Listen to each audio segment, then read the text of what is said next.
ಸ್ಮಾರಕ ಆಸ್ಪತ್ರೆಯ ಆಪ್ತ ಸಮಾಲೋಚಕರು.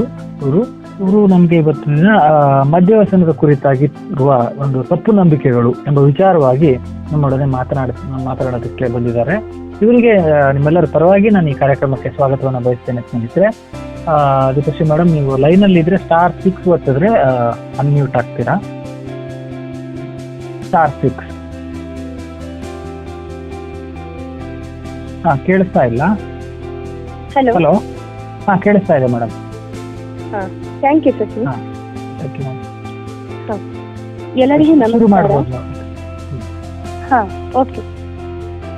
ಎಲ್ಲರಿಗೂ ನಮಸ್ಕಾರ. ಮದ್ಯ ಮತ್ತು ಮಾದಕ ದ್ರವ್ಯ ವ್ಯಸನದ ಕುರಿತು ನಡೆಯುವ ಉಚಿತ ನೇರ ಫೋನ್ ಇನ್ ಕಾರ್ಯಕ್ರಮದ 15ನೇ ಸಂಚಿಕೆಯಲ್ಲಿ ಇದ್ದೇವೆ ನಾನಿಂದು ಮದ್ಯ ವ್ಯಸನದ ಕುರಿತಾಗಿರುವ ತಪ್ಪು ನಂಬಿಕೆಗಳ ಕುರಿತಾಗಿ ಮಾತಾಡ್ತಿದ್ದೇನೆ. ಮದ್ಯ ಮಾದಕ ವಸ್ತುಗಳ ಉಪಯೋಗ ಎನ್ನುವಂಥದ್ದು ಸಾಮಾನ್ಯವಾಗಿ ಪ್ರಪಂಚದಾದ್ಯಂತ ಕಂಡುಬರುವಂತಹ ಒಂದು ದೊಡ್ಡ ಪಿಡುಗು ಆಗಿದೆ. ಇದು ಗಂಡು ಹೆಣ್ಣು ಅಥವಾ ಬಡವ ಶ್ರೀಮಂತ ಎನ್ನುವ ಯಾವುದೇ ಭೇದ ಭಾವ ಇಲ್ಲದೆ ಎಲ್ಲೆಡೆಯೂ ಕಂಡುಬರುವಂತಹ ಒಂದೊಂದು ತೊಂದರೆಯಾಗಿದೆ. ಹೆಚ್ಚಾಗಿ ಅಥವಾ ಸಾಮಾನ್ಯವಾಗಿ ಉಪಯೋಗಿಸುವ ಮಾದಕ ವಸ್ತುಗಳೆಂದರೆ ಮದ್ಯಪಾನ ಅಥವಾ ತಂಬಾಕು ಆಗಿರ್ಬೋದು, ಗಾಂಜಾ, ಓಪಿಯಂ, LSD, PCC ಹಾಗೂ ನಿದ್ದೆ ಮಾತ್ರೆಗಳು ಅಥವಾ ಅನಿಲಗಳು ಅಂದ್ರೆ ವೈಟ್ನರ್ ಆಗಿರ್ಬೋದು, ಪೆಟ್ರೋಲಿಯಂ ಉತ್ಪನ್ನಗಳು ಇತ್ಯಾದಿಗಳಾಗಿದೆ. ಹೆಚ್ಚಾಗಿ ಜನರಲ್ಲಿ ಆರೋಗ್ಯಕ್ಕೆ ಸಂಬಂಧಪಟ್ಟ ಮಾಹಿತಿ ಇರುವುದು ತುಂಬಾನೇ ಕಡಿಮೆ. ಅದರಲ್ಲೂ ನಿಜವಾದ ಮಾಹಿತಿಗಿಂತ ತಪ್ಪು ನಂಬಿಕೆಗಳು ಹಾಗೂ ಮೂಢನಂಬಿಕೆಗಳು ಸಾಮಾನ್ಯವಾಗಿ ಕಂಡುಬರ್ತದೆ. ಮಾದಕ ವಸ್ತುಗಳಿಗೆ ಸಂಬಂಧಪಟ್ಟ ಮಾಹಿತಿಯು ಮದ್ಯಪಾನ ಬಳಸುವವರಲ್ಲಿಯೂ ಹಾಗೂ ಜನರಲ್ಲಿಯೂ ಅದರ ಬಗ್ಗೆ ಮಾಹಿತಿಯ ಕೊರತೆ ಎದ್ದು ಕಾಣ್ತದೆ. ಆದ್ರೆ ಈ ಒಂದು ಪಿಡುಗಿನ ಬಗ್ಗೆ ಹಲವಾರು ಅಪನಂಬಿಕೆ ಇರುವುದಂತೂ ವಿಪರ್ಯಾಸವಾಗಿದೆ. ಸಮಾಜದಲ್ಲಿ ಮಾದಕ ವಸ್ತುಗಳ ಬಗ್ಗೆ ಹಲವಾರು ತಪ್ಪು ನಂಬಿಕೆಗಳಿವೆ. ಅವುಗಳೆಂದರೆ, ಈಗ ಮೊದಲಾಗಿ ಮದ್ಯ ಮಾದಕ ವಸ್ತುಗಳ ಉಪಯೋಗದಿಂದ ಲೈಂಗಿಕ ಶಕ್ತಿ ಹೆಚ್ಚಾಗ್ತದೆ ಅಥವಾ ಲಿಬಿಡೋ ಹೆಚ್ಚಾಗ್ತದೆ ಅಥವಾ ಸೆಕ್ಷುವಲ್ ಇಂಟ್ರೆಸ್ಟ್ ಹೆಚ್ಚಾಗ್ತದೆ ಅನ್ನುವ ಒಂದು ಅಪನಂಬಿಕೆ ಇದೆ. ಆದರೆ ಈ ಮದ್ಯಪಾನ ಮಾಡಿದಾಗ ಲೈಂಗಿಕ ಆಸಕ್ತಿ ಅನ್ನುವಂತಹದ್ದು ಹೆಚ್ಚಾದ ಹಾಗೆ ಆದ್ರೂ ಲೈಂಗಿಕ ಕ್ರಿಯೆಯಲ್ಲಿ ತೊಡಗಿದಾಗ ಮೊದಲಿನ ಹಾಗೆ ಲೈಂಗಿಕ ಕ್ರಿಯೆಯ ಸಾಮರ್ಥ್ಯ ಇರುವುದಿಲ್ಲ. ಈ ರೀತಿಯ ತೊಂದರೆಗಳು ಸಮಯ ಕಳೆದ ಹಾಗೆ ಯಾವಾಗ್ಲೂ ವ್ಯಕ್ತಿಯು ಮದ್ಯಪಾನ ಮಾಡುವುದನ್ನು ಬಿಟ್ಟಿದ್ರೂ ಸಹ ಈ ಲೈಂಗಿಕ ಸಮಸ್ಯೆಯು ಶಾಶ್ವತವಾಗಿ ಉಳಿದುಕೊಳ್ಳುವ ಸಾಧ್ಯತೆ ಇದೆ ಅಥವಾ ದೀರ್ಘಕಾಲವಾಗಿ ಉಳಿದುಕೊಳ್ಳುವ ಸಾಧ್ಯತೆ ಇರ್ತದೆ.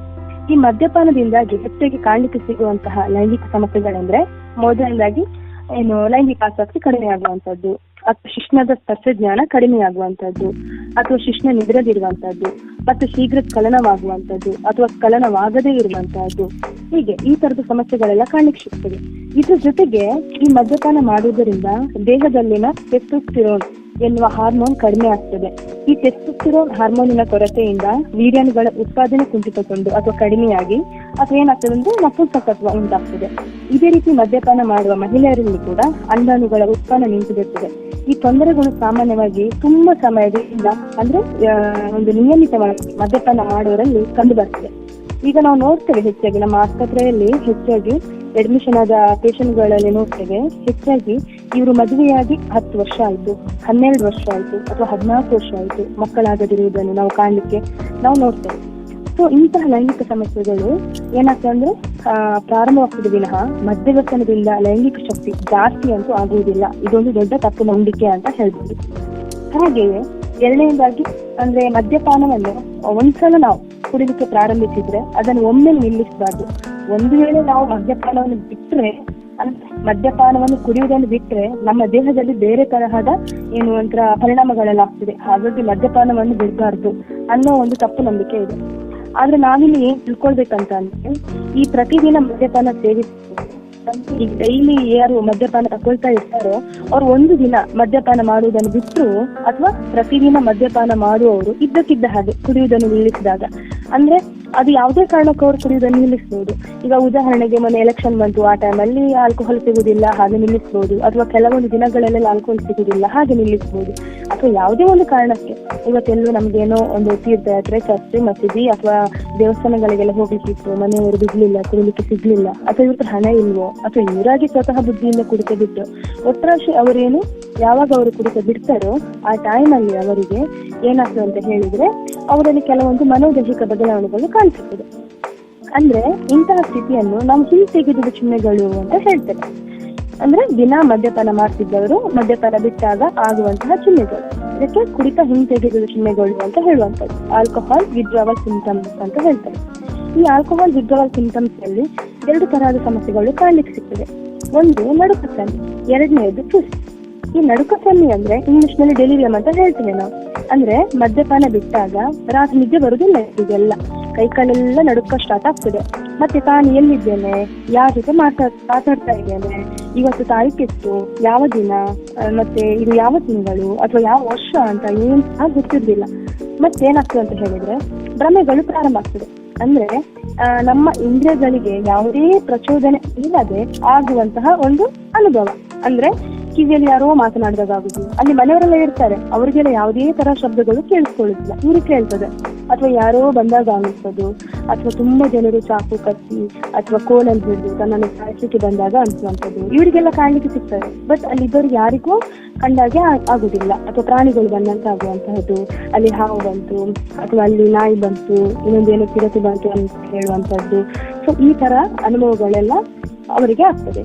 ಸೊ ಈ ತರ ಹೀಗೆಲ್ಲ ಆದಾಗ ಏನಾಗ್ತದೆ ಅಂತ ಹೇಳಿದ್ರೆ ಅಲ್ಲಿಗೆ ಬೇರೆಯವರು ಈ ತರ ಕಂಡ ಹಾಗೆ ಆಗುವುದಿಲ್ಲ, ಇವರಿಗೆ ಮಾತ್ರ ಕಂಡಾಗೆ ಆಗ್ತದೆ. ಇದನ್ನು ನಡುಕ ಸನ್ನಿ ಅಂತ ಹೇಳ್ತೇವೆ. ಇದು ಮದ್ಯವ್ಯಸನ ಬಿಟ್ಟ 3 ದಿನದ ಒಳಗೆ ಯಾವಾಗ ಬೇಕಾದ್ರೂ ಪ್ರಾರಂಭವಾಗ್ತದೆ. ಹಾಗೆಯೇ ಕೆಲವರು ಮದ್ಯಪಾನ ಬಿಟ್ಟಾಗ ಫಿಟ್ಸ್ ಬರ್ತದೆ. ಇದು ಯಾವ ಫಿಟ್ಸ್ ಅಂತ ಹೇಳಿದ್ರೆ, ಈಗ ಸಣ್ಣದಿಂದ ಕೆಲವರಿಗೆಲ್ಲ ಫಿಟ್ಸ್ ಇರ್ತದೆ, ಮಕ್ಕಳಿದ್ದರಿಂದ ಕೆಲವರಿಗೆ ಫಿಟ್ಸಿನ ಕಾಯಿಲೆ ಇರ್ತದೆ. ಆ ಫಿಟ್ಸ್ ಅಲ್ಲ ಇದು ಮದ್ಯಪಾನ ಡೈಲಿ ತಗೊಳ್ತಿದ್ದವರು ಮದ್ಯಪಾನ ಇಲ್ಲ ಅಂತ ಆದಾಗ ಬರುವಂತ ಫಿಟ್ಸ್. ಇದಕ್ಕೆ ನಾವು ರಮ್ ಫಿಟ್ಸ್ ಅಂತ ಹೇಳ್ತೇವೆ. ಸೊ ಇಂಥಾಗ ಏನಾಗ್ತದೆ, ಈ ತರ ಲಕ್ಷಣಗಳು ಕಾಣ್ಲಿಕ್ಕೆ ಸಿಗ್ತದೆ. ಸೊ ಹೀಗೆಲ್ಲ ಆದಾಗ ಏನಾಗ್ತದೆ ಅಂತ ಹೇಳಿದ್ರೆ ಇದು ಮದ್ಯಪಾನ ಡೈಲಿ ಮದ್ಯಪಾನ ತಗೊಳ್ತಿದ್ದವರು ಸ್ಟಾಪ್ ಆದಾಗ ಆಗುವಂತಹ ಚಿಹ್ನೆ ಹೊರತು ಇದು ಬೇರೆ ತರಹ ಸಮಸ್ಯೆಗಳಲ್ಲ. ಅವಾಗ ನಾವ್ ಎಂತ ಮಾಡ್ಬೇಕು ಅಂತ ಅಂದ್ರೆ, ಹೀಗೆಲ್ಲ ಆಗ್ತದೆ ಅನ್ನೋ ಕಾರಣಕ್ಕೋಸ್ಕರ ನಾವು ಮದ್ಯ ಇರ್ಲಿಕ್ಕೆ ಸಾಧ್ಯ ಇಲ್ಲ.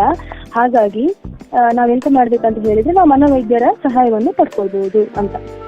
ಅವಾಗ ಮನೋವೈದ್ಯರು ಏನ್ ಮಾಡ್ತಾರಂದ್ರೆ, ನಾವು ಎಷ್ಟು ಆಲ್ಕೋಹಾಲ್ ಅನ್ನು ಕುಡಿತಿದ್ದೇವೆ, ಎಷ್ಟು ml ತಕೊಳ್ತಿದ್ದೇವೆ, ಎಷ್ಟು ಕ್ವಾಂಟಿಟಿಯಲ್ಲಿ ಆಧಾರದ ಮೇಲೆ ತಕೊಳ್ತಿದ್ದೇವೆ ಅನ್ನೋ ಆಧಾರದ ಮೇಲೆಗೆ ಮನೋವೈದ್ಯರು ಮಾತ್ರೆಗಳನ್ನು ಹಾಕುವುದರ ಮೂಲಕ ಈ ತರ ತೊಂದರೆಗಳು ಮುಂದೆ ಬರದ ಹಾಗೆ ಮುಂಜಾಗ್ರತಾ ಕ್ರಮಗಳನ್ನು ಕೈಗೊಳ್ಬಹುದು. ಸೊ ಹಾಗಾಗಿ ಯಾರು ಸಹ ಮದ್ಯಪಾನವನ್ನು ಒಂದೇ ಸಲ ಬಿಡಬಾರ್ದು, ಇದು ಮದ್ಯಪಾನ ಒಂದ್ಸಲ ಸ್ಟಾರ್ಟ್ ಮಾಡಿದ್ರೆ ಬಿಡ್ಲೇಬಾರ್ದು ಅನ್ನೋದು ಇದೊಂದು ತಪ್ಪು ನಂಬಿಕೆ. ಇದು ಮದ್ಯಪಾನ ಬಿಟ್ಟಾಗ ಆಗುವುದು ಕುಡಿತ ಹಿಂತೆಗೆದ ಚಿಹ್ನೆಗಳು. ಸೊ ಇದಕ್ಕೆ ಮನೋವೈದ್ಯರ ಸಹಾಯ ಮೂಲಕ ಇದು ಕುಡಿತ ಹಿಂತೆಗೆದ ಚಿಹ್ನೆಗಳು ಏನಾಗ್ತದೆ ಅದನ್ನು ಗುಣಪಡಿಸಬಹುದು. ಹಾಗಂತ ನಾವು ಜೀವನ ಪರ್ಯಂತ ಮದ್ಯಪಾನ ಬಿಡದೆ ಹಾಗೇನೆ ಇರ್ಲಿಕ್ಕೆ ಸಾಧ್ಯ ಇಲ್ಲ. ಅವಾಗ ನಮ್ಗೆ ಬೇರೆ ಬೇರೆ ತರಹದ ಕಾಯಿಲೆಗಳೆಲ್ಲ ಕಾಣ್ಲಿಕ್ಕೆ ಸಿಗ್ತದೆ. ಹಾಗೆ ನಾನು ಎಂತ ಹೇಳ್ತಾರೆ ಅಂದ್ರೆ, ಕೆಲವರು ನಾನು ಒಳ್ಳೆ ಗುಣಮಟ್ಟದ ಮದ್ಯಪಾನ ಮಾಡುವಂತದ್ದು, ಅಂದ್ರೆ ಇದರಿಂದ ಏನು ಸಹ ತೊಂದರೆ ಆಗುದಿಲ್ಲ ಅನ್ನುವ ಗಳಿದೆ. ಆದ್ರೆ ಮದ್ಯಪಾನದಲ್ಲಿ ಒಳ್ಳೆಯದು ಯಾವುದು ಅಂದ್ರೆ ಒಳ್ಳೆಯದು ಕೆಟ್ಟದ್ದು ಎಂಬುದಿಲ್ಲ. ಎಲ್ಲ ಗುಣಮಟ್ಟವು ಆರೋಗ್ಯಕ್ಕೆ ಹಾನಿ ಉಂಟು ಮಾಡ್ತದೆ ಅಂತ ತಿಳ್ಕೊಳ್ಬೇಕು. ಹಾಗೆ ಇನ್ನೊಂದು ಏನ್ ಹೇಳಿದ್ರೆ, ಬಹಳಷ್ಟು ಜನಗಳಿದೆ, ನಾನು ಡೈಲಿ ಕುಡಿತೇನೆ, ಸ್ವಲ್ಪನೇ ಕುಡಿತೇನೆ, ನಾನೇನು ಅದಕ್ಕೆ ಡಿಪೆಂಡೆಂಟ್ ಆಗುದೂ ಇಲ್ಲ, ನನಗೆ ಬೇಕಾದಾಗ ಕುಡಿತೇನೆ ಅಥವಾ ಬೇಡವಾದಾಗ ನಿಲ್ಲಿಸ್ತೇನೆ ಅಂತ. ನನಗೆ ಮದ್ಯಪಾನ ಅನ್ನುವಂಥದ್ದು ಸಮಸ್ಯೆನೇ ಅಲ್ಲ ಅಂತ ಹೇಳ್ತಾರೆ. ನಾನು ಸ್ವಲ್ಪ ಕುಡಿತೀನಿ ಅಂತ. ಆದರೆ ಪ್ರಾಬ್ಲಮ್ ಏನ್ ಹೇಳಿದ್ರೆ, ಈ ತರ ಸ್ವಲ್ಪನೇ ಕುಡಿತೇನೆ ಹೇಳುವವರು ಅದೇನಾಗ್ತದೆ ಅಂದ್ರೆ, ಫಸ್ಟ್ ಕಲ್ಟಿ ಇರ್ತದೆ, ಆಮೇಲೆ ಕಲ್ಟಿ ಇರುವುದು 60 ml ಆಗ್ತದೆ, 60 ml ಇದ್ದದ್ದು 90 ml ಆಗ್ತದೆ, 90 ಇದ್ದದ್ದು 180 ml, ಹೀಗೆ ಒಂದು ಕ್ವಾರ್ಟರ್ ಆಗ್ತದೆ. ಹಾಗೆ 1050 ml ಒಂದು ಬಾಟಲ್ ಆಗ್ತದೆ. ಬರ್ಬರ್ತಾ ಜಾಸ್ತಿ ಆಗ್ತಾ ಹೋಗ್ತದೆ. ಈಗ ನಾವು ಯೋಚನೆ ಮಾಡ್ಬೋದು, ನಮಗೆ ಯಾರಾದ್ರೂ ಗೊತ್ತಿದ್ದವರು ಅಥವಾ ಇನ್ನು ಯಾರಾದ್ರೂ ಮದ್ಯವ್ಯಸನಕ್ಕೆ ಒಳಗಾಗಿದ್ದವರು ಯಾರಾದ್ರೂ ಫಸ್ಟ್ ನಿಂದ ಅಂದ್ರೆ ಮೊದಲು ಕುಡಿಲಿಕ್ಕೆ ಆರಂಭಿಸಿದವರು ಒಂದು ಬಾಟಲ್ ಕಂಪ್ಲೀಟ್ ಕುಡಿದವರು ಇಲ್ಲ. ನಾವ್ ಯಾರ ಹತ್ರ ಬೇಕಾದ್ರೂ ಕೇಳಬಹುದು.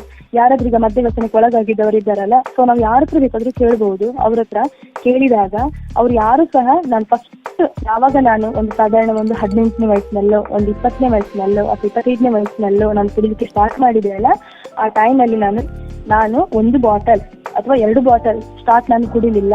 ಬಟ್ ಅವ್ರು ಎಷ್ಟು ಕುಡಿದಿರ್ತಾರೆ ಅಂತ ನೀವು ಕೇಳ್ಬೋದು. ಅವಾಗ ಅವ್ರು ಹೇಳ್ತಾರೆ, ನಾನು 30 ml ಕುಡಿತಿದ್ದೆ ಅವಾಗೆಲ್ಲ ಸ್ಟಾರ್ಟಿಂಗ್ ಅಲ್ಲಿ. ನನ್ನ ಸ್ಟಾರ್ಟಿಂಗ್ ಅಲ್ಲಿ ಎಲ್ಲೋ ಪಾರ್ಟ್ ಇದ್ದಾಗ ಮಾತ್ರ ಕುಡಿತಿದ್ದೆ, ಇಲ್ಲದ ನನ್ಗೆ ಅದು ಬೇಕನ್ನಿಸ್ತಾನೆ ಇರ್ಲಿಲ್ಲ. ಆ ತರ ಹೋದ ಹಾಗೆ ಅದು ತಿಂಗಳಿಗೊಂದ್ಸಲ ಆಗಬಹುದು, ಸಂಬಳ ತಕ್ಷಣ, ಹಾಗೆ ವಾರಕ್ಕೊಂದು ಸಲ, ವಾರಕ್ಕೊಂದಿದ್ದು ದಿನ ರಾತ್ರಿ ಆಗ್ಬೋದು, ದಿನ ರಾತ್ರಿದ್ದು ಸಂಜೆಯಿಂದ ಮಧ್ಯಾಹ್ನದಿಂದ ಹಾಗೆ ಬೆಳಗ್ಗೆಯಿಂದನೇ ಕುಡಿಲಿಕ್ಕೆ ಸ್ಟಾರ್ಟ್ ಮಾಡುವಂತದ್ದು. ಸೊ ಹೀಗೆ ಅಂದ್ರೆ ಸ್ಟಾರ್ಟಿಂಗ್ ವಾರವೆಲ್ಲ ದುಡಿತ, ಸಂಜೆ ಕುಡಿತ ಅನ್ನುವ ಹಾಗೆ ಫಸ್ಟ್ ಸ್ಟೇಜ್ ಇದು. ಸೆಕೆಂಡ್ ಸ್ಟೇಜ್ ಯಾವುದಂದ್ರೆ ದಿನವೆಲ್ಲ ದುಡಿತ ಸಂಜೆ ಕುಡಿತ ಅಂತ. ಥರ್ಡ್ ಸ್ಟೇಜ್ ಓನ್ಲಿ ಕುಡಿತ ನೋ ದುಡಿತ ಅನ್ನುವ ಹಾಗೆ ಆಗ್ತದೆ.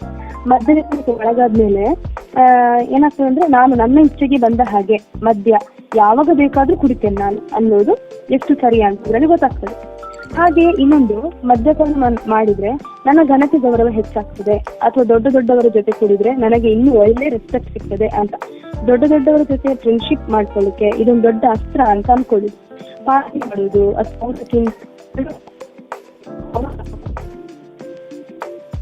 ರೆಸ್ಪೆಕ್ಟ್ ಜಾಸ್ತಿ ಆಗ್ತದೆ, ಗೌರವ ಜಾಸ್ತಿ. ಮೇಡಮ್ ನೀವು ಮಾತಾಡೋದು ಡಿಸ್ಕನೆಕ್ಟ್ ಆಗ್ತಾ ಇದೆ, ನೆಟ್ವರ್ಕ್ ಕೇಳಿಸ್ತಾ ಇಲ್ಲ. Okay, hello. ಹಾ, ಇವಾಗ ಕೇಳಿಸ್ತಾ ಇದೆ ಮೇಡಮ್. ಹಾ, ಓಕೆ. ಹಾಗೆಯೇ ಇನ್ನೊಂದು ಅಂತ ಹೇಳಿದ್ರೆ, ಅಂದ್ರೆ ಕೆಲವರು ಬಹಳಷ್ಟು ಜನರು ಹೇಳುದುಂಟು, ನಾನು ಡೈಲಿ ಕುಡಿತೇನೆ, ಸ್ವಲ್ಪನೇ ಕುಡಿತೇನೆ, ನಾನೇನು ಅದಕ್ಕೆ ಡಿಪೆಂಡ್ ಆಗಲ್ಲ ಅಂತ. ನನಗೆ ಯಾವಾಗ ಬೇಕಾ ಅದಕ್ಕೆ ಅವಾಗ ನಾನು ಕುಡಿತೇನೆ, ಅಥವಾ ನನಗೆ ಬೇಡದಿದ್ದಾಗ ನಾನು ನಿಲ್ಲಿಸ್ಬಿಡ್ತೇನೆ, ನನಗೆ ಮದ್ಯಪಾನ ಅಲ್ಲ, ನಾನು ಸ್ವಲ್ಪ ಕುಡಿತೀನಿ ಅಂತ. ಆದ್ರೆ ಪ್ರಾಬ್ಲಮ್ ಏನ್ ಹೇಳಿದ್ರೆ, ಈ ತರ ಸ್ವಲ್ಪನೇ ಕುಡಿತಾ ಇರುವವರು ಅವರು 30 ಅಂದ್ರೆ ಸ್ಟಾರ್ಟಿಂಗ್ 30 ml ಕುಡಿತಿದ್ರೆ ಹಾಗೆ ಹೋಗ್ತಾ ಹೋದ ಹಾಗೆ 60 ml ಕುಡಿತಾರೆ. 60 ಇದ್ದದ್ದು 90 ml ಆಗ್ತದೆ, 90 ml ಇದ್ದದ್ದು ಹೀಗೆ 1 ಕ್ವಾರ್ಟರ್ ಆಗ್ಬೋದು, 1 ಕ್ವಾರ್ಟರ್ ಇಂದ ಹಾಗೆ 1 ಬಾಟಲ್ ತನಕ ಕುಡಿಲಿಕ್ಕೆ ಹೋಗ್ತಾರೆ. ನಾವು ಯಾರ ಹತ್ರ ಕೇಳಿದ್ರು ಸಹ ಅವರು ಎಲ್ಲರೂ ಸಹ ಅಂದ್ರೆ ಈಗ ತಾನು ಒಂದು 18 ವರ್ಷದಲ್ಲಿ ಕುಡಿಲಿಕ್ಕೆ ಸ್ಟಾರ್ಟ್ ಮಾಡಿದೆ ಅಥವಾ ಒಂದು 20 ವರ್ಷದಲ್ಲಿ ಕುಡಿಲಿಕ್ಕೆ ಸ್ಟಾರ್ಟ್ ಮಾಡಿದ್ರೆ ಆಗ ಹೇಳಿದಾಗ ಅವರು ನಾನು 10 ವಯಸ್ಸಿನಲ್ಲಿ ಅಥವಾ 20 ವಯಸ್ಸಿನಲ್ಲಿ ನಾನು 1 ಬಾಟಲ್ ಸ್ಟಾರ್ಟೇ ಕುಡಿದಿದ್ದೆ ಅನ್ನೋದು ತಪ್ಪು. ಅವರು ಏನು 30 ml ಅಲ್ಲಿಂದಲೇ ಸ್ಟಾರ್ಟ್ ಮಾಡಿರ್ತಾರೆ. ಅಂದ್ರೆ ಸ್ಟಾರ್ಟಿಂಗ್ ಸ್ಟೇಜ್ ಅಲ್ಲಿ ವಾರವೆಲ್ಲ ದುಡಿತಾ ಸಂಜೆ ಕುಡಿತಾ ಅನ್ನುವ ಹಾಗೆ, ಸೆಕೆಂಡ್ ಸ್ಟೇಜ್ ಅಲ್ಲಿ ದಿನವೆಲ್ಲ ದುಡಿತಾ ಸಂಜೆ ಕುಡಿತಾ, ಅಥವಾ ಥರ್ಡ್ ಸ್ಟೇಜ್ ಓನ್ಲಿ ಕುಡಿತಾ ನೋ ದುಡಿತಾ ಅನ್ನುವ ಹಾಗೆ ಆಗ್ತದೆ. ಅಂದ್ರೆ ಮದ್ಯ ವ್ಯಸನಕ್ಕೆ ಒಳಗಾದ್ಮೇಲೆ ನಾನು ನನ್ನ ಇಚ್ಛೆ ಬಂದ ಹಾಗೆ ಮದ್ಯ ಕುಡಿತೇನೆ ಅಂದ್ರೆ ಆಗುದಿಲ್ಲ, ಅದು ದುಡಿದು ಸಹ ಇಲ್ಲ. ಇವರು ದಿನ ಆಗುದಿಲ್ಲ. ಹಾಗೆ ಇನ್ನೊಂದು ಮದ್ಯಪಾನವನ್ನು ಮಾಡಿದ್ರೆ ನನ್ನ ಘನತೆ ಗೌರವ ಜಾಸ್ತಿ ಆಗ್ತದೆ, ಅಥವಾ ದೊಡ್ಡ ದೊಡ್ಡವರ ಜೊತೆ ಕುಡಿದ್ರೆ ನನಗೆ ಇನ್ನೂ ಒಳ್ಳೆ ರೆಸ್ಪೆಕ್ಟ್ ಸಿಗ್ತದೆ ಅಂತ.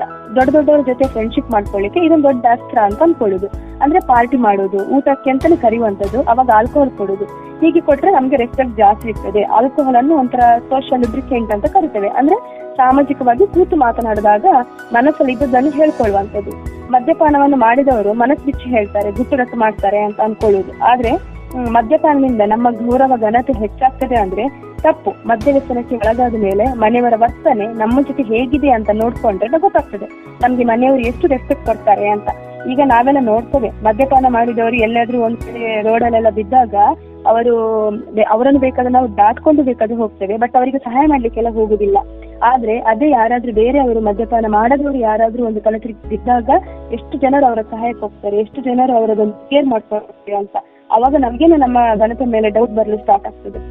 ಇನ್ನು ಕೆಲವರಲ್ಲಿ ಬಿಯರ್ ಬಗ್ಗೆ, ಅಂದ್ರೆ ಬಿಯರ್ ಅನ್ನುವಂಥದ್ದು ದೊಡ್ಡ ಡ್ರಿಂಕ್ ಅಲ್ಲ. ಬಿಯರ್ ಮನಸ್ಸಿಗೆ ಆರಾಮವಾಗಲು ಕುಡಿಯುವಂಥದ್ದು, ಮನಸ್ಸು ರಿಲೀಫ್ ಆಗ್ತದೆ. ಬಿಯರ್ ಸೇವನೆಯಿಂದ ದಪ್ಪಗಾಗ್ತಾರೆ, ಕೆಂಪಗಾಗ್ತಾರೆ, ಚರ್ಮದ ಕಾಂತಿ ಅನ್ನುವಂಥದ್ದು ಜಾಸ್ತಿ ಆಗ್ತದೆ, ಅದಕ್ಕೆ ನಾವು ಕುಡಿಯುವುದು ಅಂತ. ಅದ್ರಲ್ಲೂ ಎಂತಾಗ್ತದೆ ಅಂತ ಹೇಳಿದ್ರೆ ಯುವ ಜನರು ಇದರ ಸೇವನೆ ಜಾಸ್ತಿ ಆಗ್ತದೆ. ಅಂದ್ರೆ ನನ್ನ ಪರ್ಸನಾಲಿಟಿ ಒಳ್ಳೆ ಪರ್ಸನಾಲಿಟಿ ಬರ್ತದೆ ಅಂತ. ಬಿಯರ್ ನಲ್ಲಿ ಸಹ ಆಲ್ಕೋಹಾಲ್ ಕಂಟೆಂಟ್ ಇರ್ತದೆ. ಆಲ್ಕೋಹಾಲ್ ಕಂಟೆಂಟ್ ಇಲ್ಲಿ ಇಲ್ಲ ಅನ್ನೋದು ತಪ್ಪು. ವೈಜ್ಞಾನಿಕವಾಗಿ ನೋಡುವುದಾದ್ರೆ ನಾವು 2ನೇ ಎಂಟಿ ಕ್ಯಾಲೋರೀಸ್ ಅಂತ ಕರಿತೇವೆ. ಅಂದ್ರೆ ಬೊಜ್ಜು ಬರುವಂತಹ ಅನಾರೋಗ್ಯಕರ ಪದಾರ್ಥಗಳು ಅಂತ. 10 ಬಾಟಲ್ ಬಿಯರ್ ಕುಡಿದ್ರೆ ನನಗೇನು ಆಗಲ್ಲ ಅಂತ ಹೇಳುವವರಿದ್ದಾರೆ. ಆದ್ರೆ ಇದರಿಂದ ವೇಟ್ ಜಾಸ್ತಿ ಆಗ್ತದೆ, ನಿಮ್ಗೆ ಹೃದಯಘಾತ ಆಗುವಂತಹ ಕೆಲವು ಫ್ಯಾಕ್ಟರ್ಸ್ಗಳು ಇದರಲ್ಲಿ ಇದೆ. ಎಥೆರೋಸ್ಕ್ಲೆರೋಸಿಸ್ ಅಂತ ಕರೀತೇವೆ. ಅಂದ್ರೆ ಅದು ನಮ್ಮ ರಕ್ತನಾಳಗಳು ಬ್ಲಾಕ್ ಆಗಲು ಶುರುವಾಗ್ತದೆ. ಹೃದಯದ ರೋಗ ಆಗಿರ್ಬೋದು, BP ಕಾಯಿಲೆ ಇದೆಲ್ಲ ಬರಲು ಚಾನ್ಸ್ ಇದೆ. ಸೊ ಬಿಯರ್ ಮಾತ್ರ ಕುಡಿಯುವುದು, ಆಲ್ಕೋಹಾಲ್ ಕುಡಿಯಲ್ಲ ಅನ್ನುವರು ತಿಳ್ಕೊಳ್ಬೇಕು. ಈ ಬಿಯರ್ ನಲ್ಲಿ ಸಹ 8ರಿಂದ 10% ಆಗುವಷ್ಟು ಆಲ್ಕೋಹಾಲ್ ಕಂಟೆಂಟ್ ಇದೆ ಅಂತ. ಇದು ಕೂಡ ನಮ್ಮ ಆರೋಗ್ಯಕ್ಕೆ ಒಳ್ಳೆಯದಲ್ಲ ಅನ್ನುವಂಥದ್ದು. ಇನ್ನೊಂದು ಕುಡಿತ ಉಬ್ಬಸಕ್ಕೆ, ಅಸ್ತಮಕ್ಕೆ ಮದ್ದು, ಮತ್ತೆ ನಮ್ಗೆ ಏನು ದಮ್ಗೆ ಇದು ಸರ್ವರೋಗಕ್ಕೆ ಕುಡಿತ ಮದ್ದು ಅನ್ನುವಂಥದ್ದು ಕೆಲವು ಕಡೆ ಇದು ಬಹಳ ಪ್ರಚಲಿತದಲ್ಲಿರುವಂತಹ ಒಂದು ತಪ್ಪು ನಂಬಿಕೆ ಅಂತ ಹೇಳ್ಬೋದು. ಈಗ ಕೆಲವರಂತ ಹೇಳ್ತಾರೆ, ಅಂದ್ರೆ ಈಗ ನೋಡಿ, ಈಗ ಮಡಿಕೇರಿಯಲ್ಲಿ ಈಗ ಜಾಸ್ತಿ ಕುಡಿದ್ರೆ ಯಾಕೆ ಹೇಳಿದ್ರೆ ಅಲ್ಲಿ ಚಳಿ ಜಾಸ್ತಿ ಅಂತ. ಆ ಚಳಿಯನ್ನು ಮರಿಲಿಕ್ಕೆ ಚಳಿಯಿಂದ ಉಬ್ಬಸ ಬರುವುದು ಕಡಿಮೆ ಆಗಿ ಕುಡಿತಾರೆ ಅಂತ ಹೇಳ್ತಾರೆ. ಅಥವಾ ಬೇರೆ ಬೇರೆ ಕಡೆಗೆ ಲೇಹ ಲಡಕ್ನಲ್ಲಿ ಕುಡಿತಾರೆ ಅಥವಾ ದೆಹಲಿಯಲ್ಲಿ ಕುಡಿತಾರೆ. ಯಾಕೆ ಹೇಳಿದ್ರೆ ಅಲ್ಲಿ 2 ಡಿಗ್ರಿ ಏನೋ ಟೆಂಪರೇಚರ್ನಷ್ಟು ಅಲ್ಲಿ ಇರ್ತದೆ ಅಂತ. ಕುಡಿದ ಸಂದರ್ಭದಲ್ಲಿ ಉಬ್ಬಸ ಕಡಿಮೆ ಆಗ್ತದೆ ಅನ್ನೋದು ಸುಳ್ಳು. ಉಬ್ಬಸ ಕಡಿಮೆ ಆಗ್ತದೆ ಹೇಳಿಕ್ಕೆ ಯಾವುದೇ ವೈಜ್ಞಾನಿಕ ಪುರಾವೆಗಳಿಲ್ಲ. ಹಾಗಾದ್ರೆ ಉಬ್ಬಸ ನಿವಾರಣೆಯಲ್ಲಿ ಮಾತ್ರೆಗಳ ಅಗತ್ಯತೆ ಏನಿರ್ತದೆ, ಅಥವಾ ಉಬ್ಬಸ ನಿವಾರಣೆಗೆ ಇನ್ನೆಲ್ಲರ್ ಎಲ್ಲ ಕೊಡ್ತಾರೆ, ಅದ್ರ ಅಗತ್ಯತೆಗಳೆಲ್ಲ ಏನಿರ್ತದೆ ಅನ್ನುವಂಥದ್ದು. ಅಂದ್ರೆ ಕೆಲವೊಂದು ಉಬ್ಬಸ ಕಡಿಮೆ ಆಗ್ಲಿಕ್ಕೆ ಇಂಜೆಕ್ಷನ್ಸ್ ಗಳೆಲ್ಲ ಕೊಡ್ತಾರೆ. ಉಬ್ಬಸ ನಿಲ್ಲಿಸುವ ಅಗತ್ಯ ಏನಿದೆ, ಮದ್ಯಪಾನ ಕೊಟ್ಬಿಡ್ಬಹುದಲ್ವಾ. ಸೊ ಇದಕ್ಕೆ ಯಾವುದೇ ತರದ್ದು ವೈಜ್ಞಾನಿಕ ಎಂತ ಹೇಳ್ತಾರೆ ಅಂದ್ರೆ ಒಂದು ವೈಜ್ಞಾನಿಕವಾದ ಪುರಾವೆಗಳು ಏನು ಅಂದ್ರೆ ಇದೆಲ್ಲ ತಪ್ಪು ನಂಬಿಕೆಗಳು ಅಂತ. ಈ ಮದ್ಯಪಾನವನ್ನು ಕುಡಿದಾಗ ಅಲ್ಲಿ ಏನಾಗ್ತದೆ ಹೇಳಿದ್ರೆ ದೇಹದಲ್ಲಿ ಚರ್ಮಕ್ಕೆ ಬರುವಂತಹ ರಕ್ತ ಪರಿಚಲನೆ ಜಾಸ್ತಿ ಆಗ್ತದೆ. ಸೊ ಬ್ಲಡ್ ಸರ್ಕ್ಯುಲೇಷನ್ ಚರ್ಮಕ್ಕೆ ಜಾಸ್ತಿ ಆಗುವಾಗ ಸ್ವಲ್ಪ ಮೈಯೆಲ್ಲ ಬಿಸಿ ಆದ ಹಾಗೆ ಆಗ್ತದೆ, ಚಳಿಯನ್ನು ಎದುರಿಸಿದ ಹಾಗೆ ಆಗ್ತದೆ. ಆದರೆ ಅದು ಕ್ಷಣಿಕ ಅಷ್ಟೇ, ತಾತ್ಕಾಲಿಕ ಅಷ್ಟೇ. ಮತ್ತೆ ಚಳಿ ಹಾಗೇನೆ ಇದ್ದೇ ಇರ್ತದೆ. ಖಂಡಿತವಾಗಲೂ ಉಬ್ಬಸಕ್ಕೆ, ದಮ್ಮಿಗೆ ಸಾರಾಯಿ ಮದ್ದು ಎನ್ನುವುದು ವೈಜ್ಞಾನಿಕ ಅಲ್ಲ. ಇದೊಂದು ತಪ್ಪು ನಂಬಿಕೆ ಅಂತಾನೆ ಹೇಳ್ಬೋದು. ಹಾಗೆಯೇ ಮದ್ಯಪಾನದಿಂದ ಒಳ್ಳೆ ನಿದ್ದೆ, ಹಸಿವೆ ಬರ್ತದೆ. ಫಸ್ಟ್ ಕುಡಿದಾಗ ನಿದ್ದೆ ಬರುವುದು ನಿಜ. ಆದ್ರೆ ಬರ್ತಾ ಇದು ಏನ್ ಮಾಡ್ತಾ ಹೇಳಿದ್ರೆ, ನಮ್ಮ ರಿಸರ್ಚ್ ಏನ್ ಹೇಳ್ತಾ ಹೇಳಿದ್ರೆ, ಇದು ನಮ್ಮ ಸ್ಲೀಪ್ ಆರ್ಕಿಟೆಕ್ಚರ್ ಅನ್ನು ಆಲ್ಕೋಹಾಲ್ ನಾಶ ಮಾಡ್ತದೆ, ಡಿಸ್ಟ್ರಾಯ್ ಮಾಡ್ತದೆ. ಅಂದ್ರೆ ನಮ್ಗೆ ಸರಿಯಾಗಿ ನಿದ್ದೆ ಬರುವುದಿಲ್ಲ, ಕೆಟ್ಟ ಕನಸು ಬರಲು ಶುರುವಾಗ್ತದೆ. ಅಂದ್ರೆ ಬೆಚ್ಚಿ ಬೀಳಿಕ್ಕೆ ಸ್ಟಾರ್ಟ್ ಮಾಡ್ತೇವೆ. ಕುಡಿತ ಜಾಸ್ತಿ ಆದ ಕೂಡಲೇ ಬಹಳ ಕೆಟ್ಟ ಕನಸುಗಳು, ಯಾರ್ಯಾರೋ ಏನೇನೋ ಮಾತನಾಡಿದ ಹಾಗೆ ಆಗುವುದು, ಇವೆಲ್ಲ ಶುರುವಾಗ್ತದೆ. ಮತ್ತೆ ಹಸಿವು ಏನಾಗ್ತದೆ ಹೇಳಿದ್ರೆ, ಈ ಆಲ್ಕೋಹಾಲ್ ನಮ್ಮ ಸ್ಮಾಲ್ ಡೋಸಸ್ ಈ ಹಸಿವನ್ನು ಜಾಸ್ತಿ ಮಾಡುತ್ತೆ. ಅಂದ್ರೆ ಎಪಟೈಸರ್ ಅಂತ ಹೇಳ್ತೇವೆ. ಈಗ ಬಹಳಷ್ಟು ಜನರು ಕೇಳಿರ್ಬೋದು, ಹಸಿವು ಜಾಸ್ತಿ ಮಾಡುವಂತ ಸಿರಪ್ಗಳು, ಟ್ಯಾಬ್ಲೆಟ್ಸ್ಗಳು ಇರ್ತದೆ. ಇದರಲ್ಲಿ ಸ್ಮಾಲ್ ಕಂಟೆಂಟ್ ಆಫ್ ಆಲ್ಕೋಹಾಲ್ ಇರ್ತದೆ. ಆಕ್ಚುಲಿ ಇದು ಹಸಿವು ಜಾಸ್ತಿ ಮಾಡಲು ಕೊಡುವುದಲ್ಲ, ಇದನ್ನು ರಕ್ಷಕ ದ್ರವವಾಗಿ ಬಳಸ್ತಾರೆ. ಇದು ಹೇಳ್ತಾರೆ ಅಂದ್ರೆ ಪ್ರಿಸರ್ವೇಟಿವ್ ಅಂತ. ಈ ಮಾತ್ರೆಗಳನ್ನು ಅಂದ್ರೆ ಹಾಳಾಗದಿರಲು ರಕ್ಷಕ ದ್ರವವಾಗಿ ಇದನ್ನು ಯೂಸ್ ಮಾಡ್ತಾರೆ ಹೊರತು ನಿಜ ಹೇಳ್ಬೇಕಂದ್ರೆ ಆಲ್ಕೋಹಾಲಿಗೆ ಯಾವುದೇ ಈ ತರದ ಎಪಟೈಟ್ ಅನ್ನು ತುಂಬಾ ಜಾಸ್ತಿ ಮಾಡುವ ಶಕ್ತಿ ಇಲ್ಲ. ಆಕ್ಚುಲಿ ಆಲ್ಕೋಹಾಲ್ ಕುಡಿಯುವುದು ಜಾಸ್ತಿ ಆದಾಗ ಲಿವರ್ ಮೇಲೆ ಪರಿಣಾಮ ಬೀರಿ ಹಸಿವು ಕಡಿಮೆ ಆಗ್ತದೆ. ಎಷ್ಟೋ ಸರಿ ನಮ್ಮ ಆಸ್ಪತ್ರೆಯಲ್ಲಿ ಚಿಕಿತ್ಸೆಗಂತ ಬಂದವರು ಹೇಳ್ತಾರೆ, ಮನೇಲಿದ್ದಾಗ ಸ್ವಲ್ಪ ಊಟ ಮಾಡುವುದೇ ದೊಡ್ಡ ವಿಷಯ ಆಗಿತ್ತು, ಆದ್ರೆ ಇಲ್ಲಿ ಬಂದ ಮೇಲೆ ಹಸಿವು ಸಿಕ್ಕಾಪಟ್ಟೆ ಆಗ್ತಾ ಉಂಟು, ತುಂಬಾ ಹಸಿವು ಜಾಸ್ತಿ ಆಗ್ತಾ ಉಂಟು, ಯಾಕೆ ಹೀಗೆ ಆಗ್ತದೆ ಅಂತ. ಸೊ ಯಾಕೆ ಹೀಗೆ ಆಗ್ತದೆ ಹೇಳಿದ್ರೆ, ನಮ್ಮ ಈ ಒಂದು ಕುಡಿದ ಅಭ್ಯಾಸ ಬಿಟ್ಟಾಗ ನಮ್ಮ ಲಿವರ್ ರೀಜನರೇಟ್ ಆಗ್ತದೆ. ಸೊ ಲಿವರ್ ರೀಜನರೇಟ್ ಆದಾಗ ಹಸಿವು ಜಾಸ್ತಿ ಆಗಲು ಪ್ರಾರಂಭ ಆಗ್ತದೆ. ಹಾಗಾಗಿ ದಯವಿಟ್ಟು ನಾವು ಏನ್ ತಿಳಿದುಕೊಳ್ಬೇಕಂದ್ರೆ, ಮದ್ಯಪಾನದಿಂದ ನಿದ್ರೆ ಉತ್ತಮವಾಗ್ತದೆ, ಹಸಿವು ಜಾಸ್ತಿ ಆಗ್ತದೆ ಅನ್ನೋದು ಸುಳ್ಳು ಅನ್ನೋದನ್ನು ಮನಸ್ಸಲ್ಲಿ ಇಟ್ಕೊಳ್ಬೇಕಾಗ್ತದೆ. ಹಾಗೆಯೇ ಮದ್ಯಪಾನವು ಹೃದಯಕ್ಕೆ ಸಂಬಂಧಿಸಿದ ಕಾಯಿಲೆಯಿಂದ ನಮ್ಮನ್ನು ರಕ್ಷಿಸ್ತದೆ ಅನ್ನೋದೊಂದು ತಪ್ಪು ನಂಬಿಕೆ ಇದೆ. ಅಂದ್ರೆ ಡೈಲಿ 30 ml ಕುಡಿದ್ರೆ ಹಾರ್ಟ್ ಅಟ್ಯಾಕ್ ನಿಂದ ದೂರವಿರ್ತದೆ, ಹಾರ್ಟ್ ರಿಲೇಟೆಡ್ ಕಾಯಿಲೆಗಳು ಬರಲ್ಲ ಅನ್ನುವುದೊಂದು ತಪ್ಪು ನಂಬಿಕೆ. ಆದರೆ ಹೆಚ್ಚಿನವರಿಗೆ ಈ 30 ml ನಲ್ಲಿ ಇರ್ಲಿಕ್ಕಾಗಲ್ಲ. ಈ ಮಾತನ್ನು ಕೇಳಿಕೊಂಡು 30 ಇದ್ದದ್ದು 60 ಆಗ್ತದೆ. ಆಗ್ಲೇ ನಾನು ಹೇಳಿದಾಗೆ 60 ಇದ್ದದ್ದು ಜಾಸ್ತಿ ಆಗ್ತದೆ. ಇನ್ನೊಂದು ಅಂತ ಹೇಳಿದ್ರೆ, ಹೃದಯಕ್ಕೆ ಒಳ್ಳೆಯದು ಅನ್ನುವುದು ದೊಡ್ಡ ಸುಳ್ಳಾಗ್ತದೆ. ಮದ್ಯಪಾನ ಮತ್ತು ಹೃದಯಘಾತಕ್ಕೂ ಬಹಳ ದೊಡ್ಡ ನಂಟಿದೆ. ಮದ್ಯಪಾನ ಅತಿಯಾಗಿ ಸೇವಿಸುವವರಲ್ಲಿ ಹೃದಯದ ಘಾತ ದೊಡ್ಡದಾಗ್ತದೆ. ಅಂದ್ರೆ ಒಂದು ಲೆಕ್ಕದಲ್ಲಿ ಇವರು ವಿದ್ಯಾವಂತರೆ. ಯಾಕೆ ಹೇಳಿದ್ರೆ, ಇವರು ಕಂಡವರ ಅಂದ್ರೆ ಮದ್ಯಪಾನ ಮಾಡಿದಾಗ ಕಂಡವರ ಸ್ಥಾನಕ್ಕೆ ಕುಡಿದ ಮಟ್ಟಿನಲ್ಲಿ ಜಾಮೀನು ಹಾಕ್ತಾರೆ. ಸೊ ಇದೊಂಥರ ಹೃದಯವಂತರೆ ಅಂತ ಹೇಳ್ಬೋದು. ಆದ್ರೆ ಈ ತರ ಮದ್ಯಪಾನ ಮಾಡುವವರಲ್ಲಿ ಅತಿಯಾಗಿ ಮದ್ಯಪಾನ ಮಾಡುವವರಲ್ಲಿ ಹೃದಯದ ಸೈಜ್ ದೊಡ್ಡದಾಗ್ತದೆ. ಇದನ್ನು ಕಾರ್ಡಿಯೋಮಯೋಪತಿ ಅಂತ ಕರಿತೇವೆ. ಅತಿಯಾಗಿ ಕುಡಿಯೋರಲ್ಲಿ ಹೃದಯ ಬಡಿತದಲ್ಲಿ ಏರುಪೇರಾಗಿ ಸಡನ್ ಆಗಿ ಹೃದಯ ಸ್ತಂಭನವಾಗುವುದು ಹಾಲಿಡೇ ಹಾರ್ಟ್ ಸಿಂಡ್ರಮ್ ಅಂತ ಹೇಳ್ತದೆ. ರಜಾ ದಿನಗಳಲ್ಲಿ ಬಹಳಷ್ಟು ಜನ ಮದ್ಯಪಾನ ಅತಿಯಾಗಿ ಮಾಡಿ ಸತ್ತೋಗುವವರು ಇದ್ದಾರೆ. ಹಾಗೆಯೇ ಕೆಲವೊಮ್ಮೆ ವ್ಯಕ್ತಿ ಅತಿಯಾದ ಮದ್ಯಪಾನ ಮಾಡಿದಾಗ ಆತನ ಹೃದಯ ಬಡಿತ ಏರುಪೇರಾಗಲು ಸ್ಟಾರ್ಟ್ ಆಗ್ತದೆ. ಅನಂತರ ಆತನಿಗೆ ಎದೆನೋವು ಬರ್ಲಿಕ್ಕೆ ಸ್ಟಾರ್ಟ್ ಆಗ್ತದೆ, ಉಸಿರಾಡಲು ಕಷ್ಟವಾಗ್ತದೆ, ರಕ್ತದೊತ್ತಡ ಏರಿಳಿತವಾಗ್ತದೆ ಮತ್ತು ಹಾರ್ಟ್ ಅಟ್ಯಾಕ್ ಆಗುವ ವ್ಯಕ್ತಿ ಸಾಯಲೂಬಹುದು. ಹಾಗೆಯೇ ಮದ್ಯ ವ್ಯಸನದಿಂದ ಸುಸ್ತು ಕಡಿಮೆ ಆಗ್ತದೆ ಅಂತ ಕೆಲವರು ಕುಡಿಲಿಕ್ಕೆ ಹೋಗ್ತಾರೆ. ಅಂದ್ರೆ ಪರಿಶ್ರಮದ ತುಂಬಾ ಕಷ್ಟದ ಕೆಲಸ ಮಾಡೋರಿಗೆ ದೇಹದ ಆಯಾಸ ನೀಗಿಸ್ಲಿಕ್ಕೆ ಇದೊಂದು ಉತ್ತಮ ಔಷಧಿ ಮದ್ಯಪಾನ ಅನ್ನುವಂತ ಒಂದು ತಪ್ಪು ನಂಬಿಕೆ ಇದೆ. ಉದಾಹರಣೆಗೆ ಬಹಳಷ್ಟು ಜನ ಕೂಲಿ ಕೆಲಸ ಮಾಡೋರು ನಾವು ಆಲ್ಕೋಹಾಲ್ ಕುಡಿದ್ರೆ ನಮ್ಗೆ ಸುಸ್ತು ಕಡಿಮೆ ಆಗ್ತದೆ ಅಂತ ತಪ್ಪಾಗಿ ಅನ್ಕೊಳ್ತಾರೆ. ಆದ್ರೆ ಸುಸ್ತು ಕಡಿಮೆ ಆಗ್ತದೆ ಅಂತ ಕುಡಿದು ಆಮೇಲೆ ಅವರು ಕೆಲಸ ಮಾಡುವುದನ್ನೇ ಬಿಡ್ತಾರೆ. ಕೆಲಸಕ್ಕೆ ಹೋಗ್ಲಿಕ್ಕೇನೆ ಕಷ್ಟ ಆಗ್ತದೆ. ಬರ್ತಾ ಅವರ ಕಾರ್ಯಕ್ಷಮತೆ ಅದರಲ್ಲಿ ಅವರದೊಂದು ಕಾರ್ಯಕ್ಷಮತೆ ಏನಾಗ್ತದೆ ತಗ್ತದೆ. ಆಗಲೇ ಹೇಳಿದ ಹಾಗೆ ಒಂದು ಸಲ ಮದ್ಯಪಾನ ಕುಡಿಯಲು ಆರಂಭ ಮಾಡಿದವರು ಮತ್ತೆ ಅದರ ಮೇಲೆ ಅವರಿಗೆ ನಿಯಂತ್ರಣ ತಪ್ಪಿ ಅವರು ಜಾಸ್ತಿ ಕುಡಿಯಲು ಶುರು ಮಾಡಿದಾಗ ಅವರಿಗೆ ಕೆಲಸಕ್ಕೆ ಹೋಗಲು ಸಾಧ್ಯವಿಲ್ಲ. ಬೆಳಿಗ್ಗೆ ಸ್ವಲ್ಪ ಹೊತ್ತು ಕೆಲಸ ಮಾಡುವುದು, ಆಮೇಲೆ ಅಲ್ಲಿ ಕೆಲಸ ಮಾಡ್ಲಿಕ್ಕೆ ಅಂತಾನೆ ಏನು ಮಾಡ್ಲಿಕ್ಕೇನೆ ಕಷ್ಟವಾಗ್ತದೆ. ಕೊನೆಗೆ ಮದ್ಯಪಾನ ಕುಡಿಲಿಕ್ಕೋಸ್ಕರ ಒಂದು ಹೊತ್ತು ಕೆಲಸ ಮಾಡಿ ಮತ್ತೆ ಹೋಗುವುದುಂಟು. ಹಾಗಾಗಿ ಮದ್ಯಪಾನದಿಂದ ಶಿಸ್ತು ಕಡಿಮೆ ಆಗ್ತದೆ, ಅಂದ್ರೆ ಅದು ತಪ್ಪು ಅಂತ ನಾವು ತಿಳ್ಕೊಳ್ಬೇಕಾಗ್ತದೆ. ಹಾಗೆಯೇ ಇನ್ನೆಂತ ಹೇಳಿದ್ರೆ, ನಾನು ಚೆನ್ನಾಗಿ ಊಟ ಮಾಡ್ತೇನೆ, ಹಾಗಾಗಿ ನಾನು ಎಷ್ಟೇ ಮದ್ಯಪಾನ ಮಾಡಿದ್ರು ನನಗೆ ತೊಂದರೆ ಆಗಲ್ಲ ಅನ್ನುವ ಅಂತ ತಪ್ಪು ನಂಬಿಕೆ ಇದೆ. ಅಂದ್ರೆ ನಾನು ಚೆನ್ನಾಗಿ ಊಟ ಮಾಡ್ತೇನೆ, ಹಾಗಾಗಿ ನಾನು ಎಷ್ಟು ಮದ್ಯಪಾನ ಮಾಡಿದ್ರು ಸಹ ನನಗೇನು ತೊಂದರೆ ಆಗಲ್ಲ ಅಂತ ಹೇಳ್ತಾರೆ ಕೆಲವರು.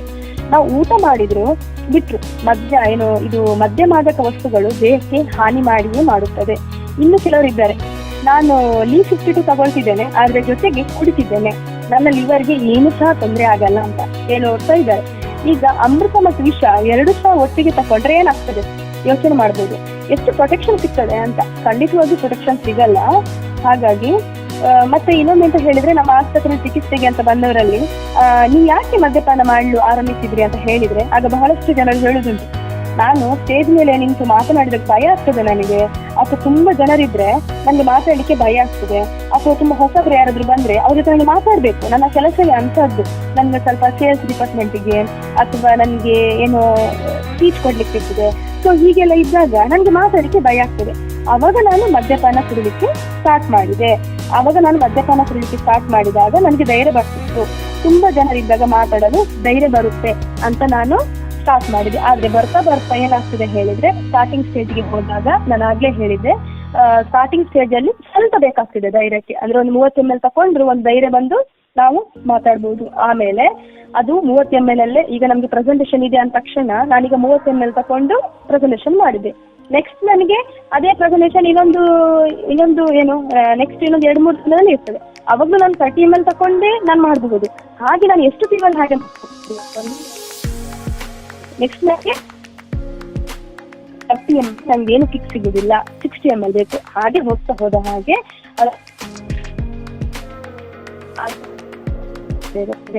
ಅವಲಂಬಿತನಾದನಿಗೆ ಆತನಿಗೆ ಏನಾಗ್ತದೆ ಅಂದ್ರೆ, ಮದ್ಯಪಾನ ಇಲ್ಲದಿದ್ರೆ ಸಾಕು, ಕೈ ಕಾಲು ಹೇಳಿದೆ, ದಿನ ಮದ್ಯಪಾನ ಮಾಡ್ತಿದ್ರೆ, ಮದ್ಯಪಾನ ಇಲ್ಲದಿದ್ರೆ ಕೈ ಕಾಲು ಫುಲ್ ನಡುಕ ಸ್ಟಾರ್ಟ್ ಆಗ್ತದೆ. ಆಗ ಅವ್ನಿಗೆ ಏನಾಗ್ತದೆ ಹೇಳಿದ್ರೆ, ಅವನ ಆತ್ಮವಿಶ್ವಾಸ ಇನ್ನು ಕುಗ್ಲಿಕ್ಕೆ ಸ್ಟಾರ್ಟ್ ಆಗ್ತದೆ. ಇದರಿಂದಾಗಿ ಹೆಚ್ಚಿನವರು ಏನಾದ್ರು ಫಂಕ್ಷನ್ಸ್ ಗಳಿಗೆ ಹೋಗುವುದನ್ನು ಬಿಟ್ಬಿಡ್ತಾರೆ. ದಯವಿಟ್ಟು ಗಮನಿಸಬೇಕು, ಸಭೆ ಸಮಾರಂಭಗಳಿಗೆ ಹೋಗಬೇಕಂತ ಕುಡಿತಿದ್ದವರು ಮತ್ತೆ ಹೋಗುವುದನ್ನು ಬಿಟ್ಬಿಡ್ತಾರೆ. ಎಲ್ಲಿಯಾದರೂ ಸಭೆ ಸಮಾರಂಭಗಳಿಗೆ ಹೋದ್ರೆ ಕೈ ನಡುತ್ತದೆ. ಏನು ಮಾರಾಯ ನಿನ್ನ ಕೈ ಯಾಕೆ ನಡುತ್ತದೆ ಅಂತ ಕೇಳಿದ್ರೆ ನಮ್ಗೆ ಏನಾಗ್ತದೆ ಅಂದ್ರೆ ಮುಜುಗರ ಆಗ್ತದೆ. ಅದೇ ನಾವು ಕೈ ನಡುತ್ತದೆ ಅಂತ ಕುಳಿತು ಹೋದ್ರೆ ಮತ್ತೆ ನಮ್ಗೆ ಕಂಟ್ರೋಲ್ ಸಿಗುದಿಲ್ಲ, ಮತ್ತೆ ನಾವು ಫಂಕ್ಷನ್ಸ್ ಗಳಿಗೆ ಹೋಗ್ಲಿಕ್ಕೇನೆ ಆಗುದಿಲ್ಲ. ಸೊ ಹಾಗಾಗಿ ಅವರಿಗೆ ಸಾಮಾಜಿಕ ಆತಂಕದ ಸಮಸ್ಯೆ ಇದೆ ನೋಡಿ, ಅದಕ್ಕೆ ಮದ್ಯಪಾನ ಪರಿಹಾರ ಅಲ್ಲ. ಅದಕ್ಕೇನೆ ಬೇರೆ ತರಹ ಮನೋವೈದ್ಯರು ಬೇರೆ ತರಹ ಮೆಡಿಸಿನ್ಸ್ ಗಳಾಗಿರ್ಬೋದು, ಥೆರಪಿಗಳಾಗಿರ್ಬೋದು, ಕೌನ್ಸಿಲಿಂಗ್ ಗಳಾಗಿರ್ಬೋದು, ಇದರಿಂದ ಅದನ್ನು ಗುಣ ಮಾಡ್ಲಿಕ್ಕೆ ಸಾಧ್ಯ ಉಂಟು. ಹಾಗಾಗಿ ಯಾರು ಸಹ ಈ ತರ ಸಾಮಾಜಿಕ ಆತಂಕದ ಸಮಸ್ಯೆ ಇದೆ ಅನ್ನೋ ಕಾರಣಕ್ಕೆ ನೀವು ಮದ್ಯಪಾನವನ್ನು ಕುಡಿಲಿಕ್ಕೆ ಸ್ಟಾರ್ಟ್ ಮಾಡಿದ್ರೆ ನೀವು ನೆಕ್ಸ್ಟ್ ಮದ್ಯಪಾನಕ್ಕೆ ಅವಲಂಬಿತರಾಗ್ತೀರಿ. ಮದ್ಯಪಾನದಿಂದ ಇನ್ನು ಕೆಲವರು ಹೇಳುದಂತಂದ್ರೆ, ಮದ್ಯಪಾನದಿಂದ ಒತ್ತಡ ಕಡಿಮೆಯಾಗಿ ಮಾನಸಿಕ ಕಾಯಿಲೆಗಳು ಬರುವುದಿಲ್ಲ ಅಂತ ಇನ್ನೂ ಒಂದು ತಪ್ಪು ನಂಬಿಕೆಗಳಿದೆ. ಆದರೆ ಮದ್ಯಪಾನ ಮಾಡೋರಲ್ಲಿ ಆತ್ಮಹತ್ಯೆ ಆಲೋಚನೆಗಳು, ಖಿನ್ನತೆ ಆಗಿರ್ಬೋದು, ಅಂದ್ರೆ ಡಿಪ್ರೆಷನ್ ಆಗಿರ್ಬೋದು, ಆತಂಕದ ಮನೋಬೇನೆ ಅಥವಾ ಸಂಶಯದ ಕಾಯಿಲೆಗಳು, ಅಂದ್ರೆ ಹೆಂಡತಿ ಮೇಲೆ ಸಂಶಯ ಪಡುವಂಥದ್ದು, ಅಂದ್ರೆ ಅವ್ರ ಲೈಫ್ ಪಾರ್ಟ್ನರ್ಗಳ ಮೇಲೆ, ಗಂಡಸಾಗಿದ್ರೆ ಅವರ ಹೆಂಡತಿ ಮೇಲೆ ಸಂಶಯ ಪಡುವಂಥದ್ದು, ಹೆಂಡತಿ ಆಗಿದ್ರೆ ಹೆಂಗಸಾಗಿದ್ರೆ ಅವರ ಗಂಡ ಮೇಲೆ ಸಂಶಯ ಪಡುವಂಥದ್ದು ಆಗಿರ್ಬೋದು. ಅಥವಾ ಹಳೆ ನೆನಪುಗಳು, ಅಂದ್ರೆ ಹಳೆ ನೆನಪೆಲ್ಲ ಇರ್ತದೆ, ಬಟ್ ದೈನಂದಿನ ವಿಷಯದ ಮೇಲೆ ನೆನಪು ಇರದೇ ಇರುವಂತದ್ದು. ಅಂದ್ರೆ ಇವತ್ತು ಬೆಳಿಗ್ಗೆ ಏನು ತಿಂಡಿ ತಿಂದೆ, ನಾನು ಪ್ರತಿದಿನ ಉಪಯೋಗಿಸುವ ವಸ್ತುಗಳು ಎಲ್ಲಿ ಇಟ್ಟೆ, ಇಂಥದೆಲ್ಲ ಏನಾಗ್ತದೆ, ನೆನಪಿ ಶಕ್ತಿ ಕಡಿಮೆ ಆಗಲಿಕ್ಕೆ ಸ್ಟಾರ್ಟ್ ಆಗ್ತದೆ. ಇಂತಹ ಕಾಯಿಲೆಗಳು ಹೆಚ್ಚಾಗಿ ಕಾಣ್ಲಿಕ್ಕೆ ಸಿಗ್ತದೆ. ಹಾಗಾಗಿ ಮದ್ಯಪಾನದಿಂದ ಒತ್ತಡ ಕಡಿಮೆಯಾಗಿ ನಮ್ಮ ಮಾನಸಿಕ ಕಾಯಿಲೆಗಳು ಬರುವುದೇ ಇಲ್ಲ ಅನ್ನೋದು ತಪ್ಪಾಗಿಸ್ತದೆ. ಹಾಗೆಯೇ ಆಲ್ಕೋಹಾಲ್ ಎನ್ನುವುದು ನಮ್ಮ ಮಾನಸಿಕ ಆರೋಗ್ಯಕ್ಕೆ ಒಳ್ಳೆಯದು ಅಥವಾ ಒತ್ತಡ ನಿವಾರಕ ಎನ್ನುವುದು ತಪ್ಪಂತ ಹೇಳ್ಬೋದು. ಹಾಗೆ ಮಿತವಾಗಿ ಮದ್ಯಪಾನ ಸೇವಿಸುವುದರಿಂದ ಖಿನ್ನತೆ ಕಾಯಿಲೆಯಿಂದ ಗುಣಮುಖ ಹೊಂದಿ ಹೊಸ ಚೈತನ್ಯ ಬರ್ತದೆ ಎಂದು ಕೆಲವರು ಏನ್ ಮಾಡ್ತಾರೆ, ಮದ್ಯಪಾನ ಸೇವಿಸಲಿಕ್ಕೆ ಶುರು ಮಾಡ್ತಾರೆ. ಇದ ಸೆಲ್ಫ್ ಹಿಪೋಥೆಸಿಸ್ ಅಂತ ಹೇಳ್ತೇವೆ. ಅಂದ್ರೆ ನಾವು ಮದ್ಯ ಸೇವನೆಯನ್ನು ಮಾಡಿದ್ರೆ ಖಿನ್ನತೆ ಕಾಯಿಲೆ ಗುಣ ಆಗ್ತದೆ ಅಂತ ಅನ್ಕೊಂಡು ಕುಡಿಲಿಕ್ಕೆ ಹೋಗುದು. ಆದ್ರೆ ಅತಿಯಾಗಿ ಮದ್ಯಪಾನ ಮಾಡಿದವರಲ್ಲಿ ಆತ್ಮಹತ್ಯೆ ಆಲೋಚನೆಗಳೆಲ್ಲ ಜಾಸ್ತಿ ಆಗ್ತದೆ ವಿನಃ ಅವರಲ್ಲಿ ಹೊಸ ಚೈತನ್ಯ ಮೂಡುವುದಿಲ್ಲ ಅನ್ನೋದನ್ನು ನಾವಿಲ್ಲಿ ಗಮನಿಸಬೇಕಾಗ್ತದೆ. ಪುರುಷರು ಮಾತ್ರ ಮಾಡ್ತಾರೆ.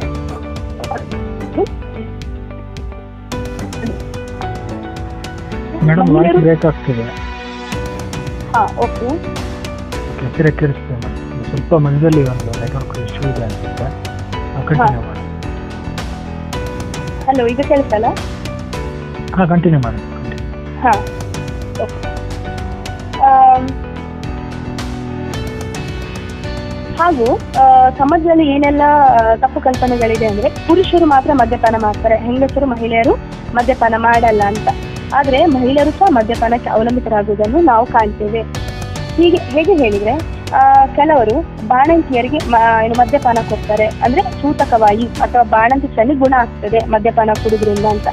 ಅಂದ್ರೆ ಹೆರಿಗೆಯಾದ ನಂತರ ಕೆಲವು ಮಹಿಳೆಯರಲ್ಲಿ ಕಾಣುವ ಮಾನಸಿಕ ಸಮಸ್ಯೆಗಳು, ಅಂದ್ರೆ ಈಗ ಮಹಿಳೆಯರಿಗೆ ಹೆರಿಗೆಯಾದ ತಕ್ಷಣ ಕೆಲವರಲ್ಲಿ ಏನಾಗ್ತದೆ ಅಂತ ಹೇಳಿದ್ರೆ ಭಯ ಸ್ಟಾರ್ಟ್ ಆಗ್ತದೆ, ಬೇಜಾರು ಸ್ಟಾರ್ಟ್ ಆಗ್ತದೆ, ತಾಯಿ ವಲಸನೆಗಳು ಬರ್ತದೆ, ಅಥವಾ ತನ್ನ ಮಗುವಿನ ಮೇಲೆ ಒಂದು ನಿರಾಕರಣೆ ಭಾವ ಬರ್ತದೆ, ಇದು ಅಥವಾ ಕೆಲವೊಂದ್ಸಲ ಸಂಶಯದ ಭಾವನೆಗಳು ಬರ್ತದೆ.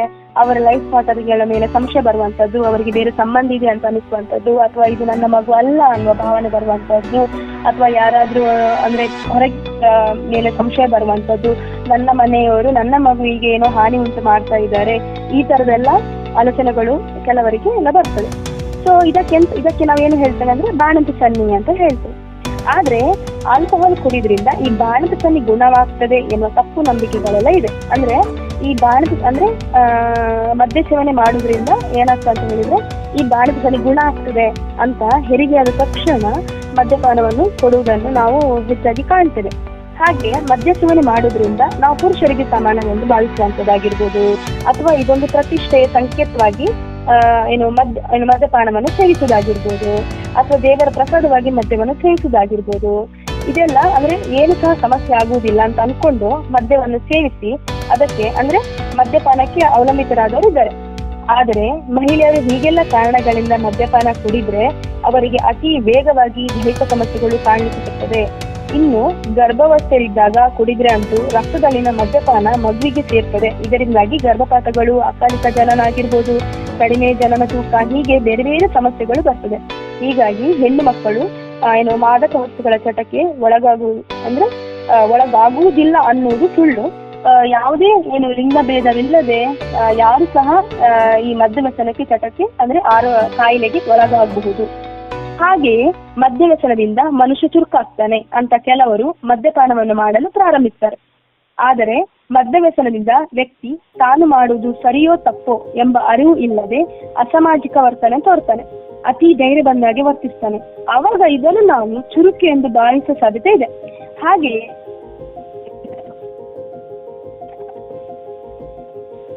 ಹಣ ನಷ್ಟವಾಗುವುದಲ್ಲದೆ ಕುಟುಂಬದಲ್ಲಿ ಕಲಹಗಳು ಹಾಗೂ ಕೆಲಸದಲ್ಲಿ ತೊಂದರೆಗಳು ಹೆಚ್ಚಾಗ್ತಾ ಹೋಗ್ತದೆ. ಇನ್ನೆಂತ ಹೇಳಿದ್ರೆ ಒಂದು ಬಾರಿ ಚಿಕಿತ್ಸೆಗೆ ಒಳಗಾದ ವ್ಯಕ್ತಿ ಸ್ವಲ್ಪ ಸಮಯ ಮದ್ಯಪಾನ ಬಿಟ್ಟು ಮತ್ತೆ ಪುನಃ ಮದ್ಯಪಾನ ಕುಡಿಯಲು ಪ್ರಾರಂಭಿಸಿದರೆ ಇನ್ನು ಇವನು ಉದ್ಧಾರ ಆಗಲ್ಲ, ಇನ್ನು ಮುಂದೆ ಇವನು ಸುಧಾರಲ್ಲ ಅಂತ ಹೆಚ್ಚಿನವ್ರು ಹೇಳ್ತಾರೆ. ಅಂದ್ರೆ ಒಂದು ಸಲ ಹಾಸ್ಪಿಟಲ್ಗೆ ಅಡ್ಮಿಷನ್ ಮಾಡ್ತಾರೆ, ಚಿಕಿತ್ಸೆಗೆ ಒಳಪಡಿಸ್ತಾರೆ, ಮತ್ತೆ ಹೋಗಿ ಅವನ ಮನೆಗೆ ಹೋಗಿ 1-2 ತಿಂಗಳು ಕುಡಿತು ಬಿಡ್ತಾನೆ, ಮತ್ತೆ ಹೋಗಿ ಕುಡಿಯೋಕೆ ಸ್ಟಾರ್ಟ್ ಮಾಡಿದ್ರೆ ಆತ ಇನ್ನು ಉದ್ಧಾರ ಆಗಲ್ಲ, ಅವನಿಂದ ಇನ್ನೂ ಸುಧಾರಣೆ ಆಗಲ್ಲ ಅಂತ ಹೆಚ್ಚಿನವರು ಹೇಳ್ತಾರೆ. ಇದೊಂದು ತಪ್ಪು ನಂಬಿಕೆ ಅಂತ ಹೇಳ್ಬೋದು. ಯಾಕೆ ಹೇಳಿದ್ರೆ ನಾವಿಲ್ಲಿ ಏನು ತಿಳ್ಕೊಳ್ಬೇಕಂದ್ರೆ ಇದು ಒಂಥರ ನಾವು ಹೊಸತಾಗಿ ಗಾಡಿ ಕಲ್ತ ಹಾಗೆ. ಅಂದ್ರೆ ನಮ್ಗೆ ಫಸ್ಟ್ಗೆ ಸ್ಟಾರ್ಟಿಂಗ್ ನಲ್ಲಿ ಗಾಡಿ ಬಿಡುವಾಗ ಕ್ಲಚ್ ಎಲ್ಲಿದೆ, ಎಕ್ಸಲೇಟರ್ ಎಲ್ಲಿದೆ ಅಂತ ನಮ್ಗೇನು ಕನ್ಫ್ಯೂಷನ್ ಆಗ್ತದೆ, ಹುಡುಕ್ತಿರ್ತೀವಿ ಅದು ಎಲ್ಲಿದೆ ಅಂತ. ಹಾಗೆ ಈಗ ನಾವು ಸ್ಟಾರ್ಟಿಂಗ್ ಗಾಡಿ ಕಲಿಯುವಾಗ ನೋಡಿ, ಫಸ್ಟಿಗೆ ಯಾರ್ದಾದ್ರೂ ನಮ್ಗೆ ಸಪೋರ್ಟ್ ಬೇಕು. ಸಪೋರ್ಟ್ ಇಲ್ಲದಿದ್ರೆ ನಮ್ಮ ಹತ್ರ ವೆಹಿಕಲ್ ಕೆಳಗೆ ಬೀಳುವ ಸಾಧ್ಯತೆಗಳೆಲ್ಲ ಇರ್ತದೆ ಫಸ್ಟಿಗೆ ನಾವು ಕಲಿಯುವಾಗ. ಅದಾದ ನಂತರ ಸಪೋರ್ಟ್ ನಂತರ ನಾವೊಂದು ಸ್ವಲ್ಪ ಮುಂದೆ ಹೋಗ್ಬೋದು, ಆಮೇಲೆ ಮತ್ತೆ ಪುನಃ ಬೀಳೋ ಸಾಧ್ಯತೆಗಳು ಇರ್ತದೆ. ಪುನಃ ಮತ್ತೆ ಏನಾಗ್ತದೆ, ಕಲಿತಾ ಇನ್ನು ಮುಂದೆ ಸ್ವಲ್ಪ ಹೋಗ್ಬೋದು. ಹಾಗೆ ಪ್ರಾಕ್ಟೀಸ್ ಆದ್ಮೇಲೆ ನಮ್ಗೆ ಆರಾಮವಾಗಿ ನಾವು ಎಲ್ಲಿ ಹೋಗ್ಬೇಕು ಅನ್ಕೊಳ್ತೇವೋ ಅಲ್ಲಿ ಹೋಗಿ ತಲುಪ್ತೇವೆ. ಹಾಗೆಯೇ ಈ ಮದ್ಯವ್ಯಸನದ ಕಾಯಿಲೆ ಒಂದು ಬಾರಿ ಚಿಕಿತ್ಸೆಗೆ ಬಂದ್ಮೇಲೆ 1-2 ತಿಂಗಳು ಅಥವಾ 3-4 ತಿಂಗಳು ಕುಡಿತ ಬಿಟ್ರೆ ಖುಷಿ ಪಡ್ಬೇಕು ನಾವು. ಯಾಕೆ ಹೇಳಿದ್ರೆ ಇಷ್ಟು ವರ್ಷ ಅವರು 365 ದಿನಗಳು ಕುಡಿತಿದ್ದವರು ಇವಾಗ 3-4 ತಿಂಗಳು ಕುಡಿತ ಬಿಟ್ಟಿದ್ದಾರೆ, 1-2 ತಿಂಗಳು ಕುಡಿತ ಬಿಟ್ಟಿದ್ದಾರೆ ಅಂದ್ರೆ ಖುಷಿ ಪಡ್ಬೇಕು. ಇಷ್ಟು ಸಮಯದ ಆರೋಗ್ಯವಾಗಿದ್ರು ಅಂತ. ಆದ್ರೆ ಅವ್ರು ನೆಕ್ಸ್ಟ್ ಯಾವಾಗ ಪುನಃ ಸ್ಟಾರ್ಟ್ ಮಾಡ್ತಾರೋ ಆ ಸ್ಟಾರ್ಟ್ ಮಾಡಿದ ದಿನವೇ ನಾವು ಮನೋವೈದ್ಯರಿಗೆ ತೋರಿಸ್ಬೇಕಾಗ್ತದೆ. ಯಾಕೆ ಹೇಳಿದ್ರೆ ನಾವು ಇವಾಗ ಒಂದು 3-4 ತಿಂಗಳು ಕುಡಿತ ಬಿಟ್ಟಾವ, ಇವತ್ತು ನಾವು ಅವನು ಕುಡಿಲಿಕ್ಕೆ ಸ್ಟಾರ್ಟ್ ಮಾಡಿದಂದ್ರೆ ಏನೋ ಒಂದು ಕಾರಣ ಇರ್ತದೆ. ಸೊ ಅವನು ಕುಡಿಲಿಕ್ಕೆ ಸ್ಟಾರ್ಟ್ ಮಾಡಿದ ನಂತರ ನಾವು ಎಲ್ಲಾದ್ರೂ ಮನವೈದ್ಯರಿಗೆ ತೋರಿಸ್ಬೇಕಾಗ್ತದೆ. ಸೊ ಅವರೇನ್ ಮಾಡ್ತಾರೆ, ಇವನಿಗೆ ನಾಳೆ ಸಹ ಕುಡಿಬೇಕು ಅನ್ನುವ ಆ ಸೆಳೆತ ಕಡಿಮೆ ಆಗ್ಲಿಕ್ಕೆ ಅವರು ಮಾತ್ರೆಗಳನ್ನು ಕೊಡ್ತಾರೆ. ಸೊ ಏನಾಗ್ತದೆ ಅಂತ ಹೇಳಿದ್ರೆ ಮನೋವೈದ್ಯರು ಏನ್ ಮಾಡ್ತಾರೆ ಅಂದ್ರೆ ಆ ಸೆಳೆತ ಕಡಿಮೆ ಆಗ್ಲಿಕ್ಕೆ ಅದಾದ ಮೇಲೆ ಮತ್ತೆ ಒಂದು 5 ತಿಂಗಳು, ನಂತರ 1 ವರ್ಷ ಹೀಗೆ ಮದ್ಯಪಾನವನ್ನು ಬಿಡ್ಲಿಕ್ಕೆ ಅವನಿಗೆ ಸಹಾಯ ಆಗ್ತದೆ. ಹಾಗಾಗಿ ಹಲವಾರು ಸಲ ಮದ್ಯಪಾನವನ್ನು ಬಿಟ್ಟು ಪುನಃ ಪ್ರಾರಂಭಿಸಿದ ವ್ಯಕ್ತಿ ಮತ್ತೆ ಮತ್ತೆ ಚಿಕಿತ್ಸೆಗೆ ಒಳಗಾಗಿ ಅದರ ಸಮಸ್ಯೆಯಿಂದ ಹೊರಬರಲು ಸಾಧ್ಯ ಇದೆ ಅನ್ನೋದನ್ನು ನಾವು ತಿಳ್ಕೋಬೇಕು. ಹಾಗೆಯೇ ಈ ಮಾದಕ ವಸ್ತು ಅಥವಾ ಮದ್ಯಪಾನವನ್ನು ಉಪಯೋಗಿಸುವವರೆಲ್ಲ ಕೆಟ್ಟ ಜನರು, ಅವರೆಲ್ಲ ಒಳ್ಳೆಯವರಲ್ಲ ಅಂತ ಒಂದು ತಪ್ಪು ನಂಬಿಕೆ ಇದೆ. ಮದ್ಯಪಾನ ಉಪಯೋಗಿಸುವವರೆಲ್ಲ ಒಳ್ಳೆ ಜನ ಅಥವಾ ಕೆಟ್ಟ ಜನ ಎಂಬ ಭೇದ ಭಾವ ಇಲ್ಲ ಅದಕ್ಕೆ.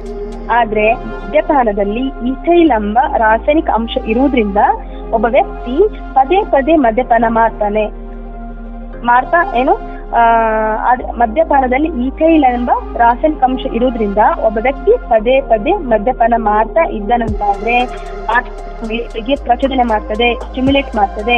ಆಗ ಆ ವ್ಯಕ್ತಿ ಎಷ್ಟೇ ಒಳ್ಳೆಯವನಾಗಿರ್ಬೋದು, ಎಷ್ಟೇ ನಗುಮುಖದವನಾಗಿರ್ಬೋದು, ಎಷ್ಟೇ ಕಾಳಜಿ ವಹಿಸೋನಾಗಿರ್ಬೋದು, ಬಟ್ ಮದ್ಯಪಾನ ಮಾಡಿದಾಗ ತುಂಬಾ ಸಿಟ್ಟು ಬರುವುದು, ಮನೆ ವಸ್ತುಗಳನ್ನೆಲ್ಲ ಬಿಸಾಡುವುದು, ಹಾಳು ಮಾಡುವುದು ಅಥವಾ ಕಿರಿಕಿರಿ ಮಾಡುವಂತದ್ದು ಅಥವಾ ಹೀಗೆಲ್ಲ ಮಾಡಬಹುದು.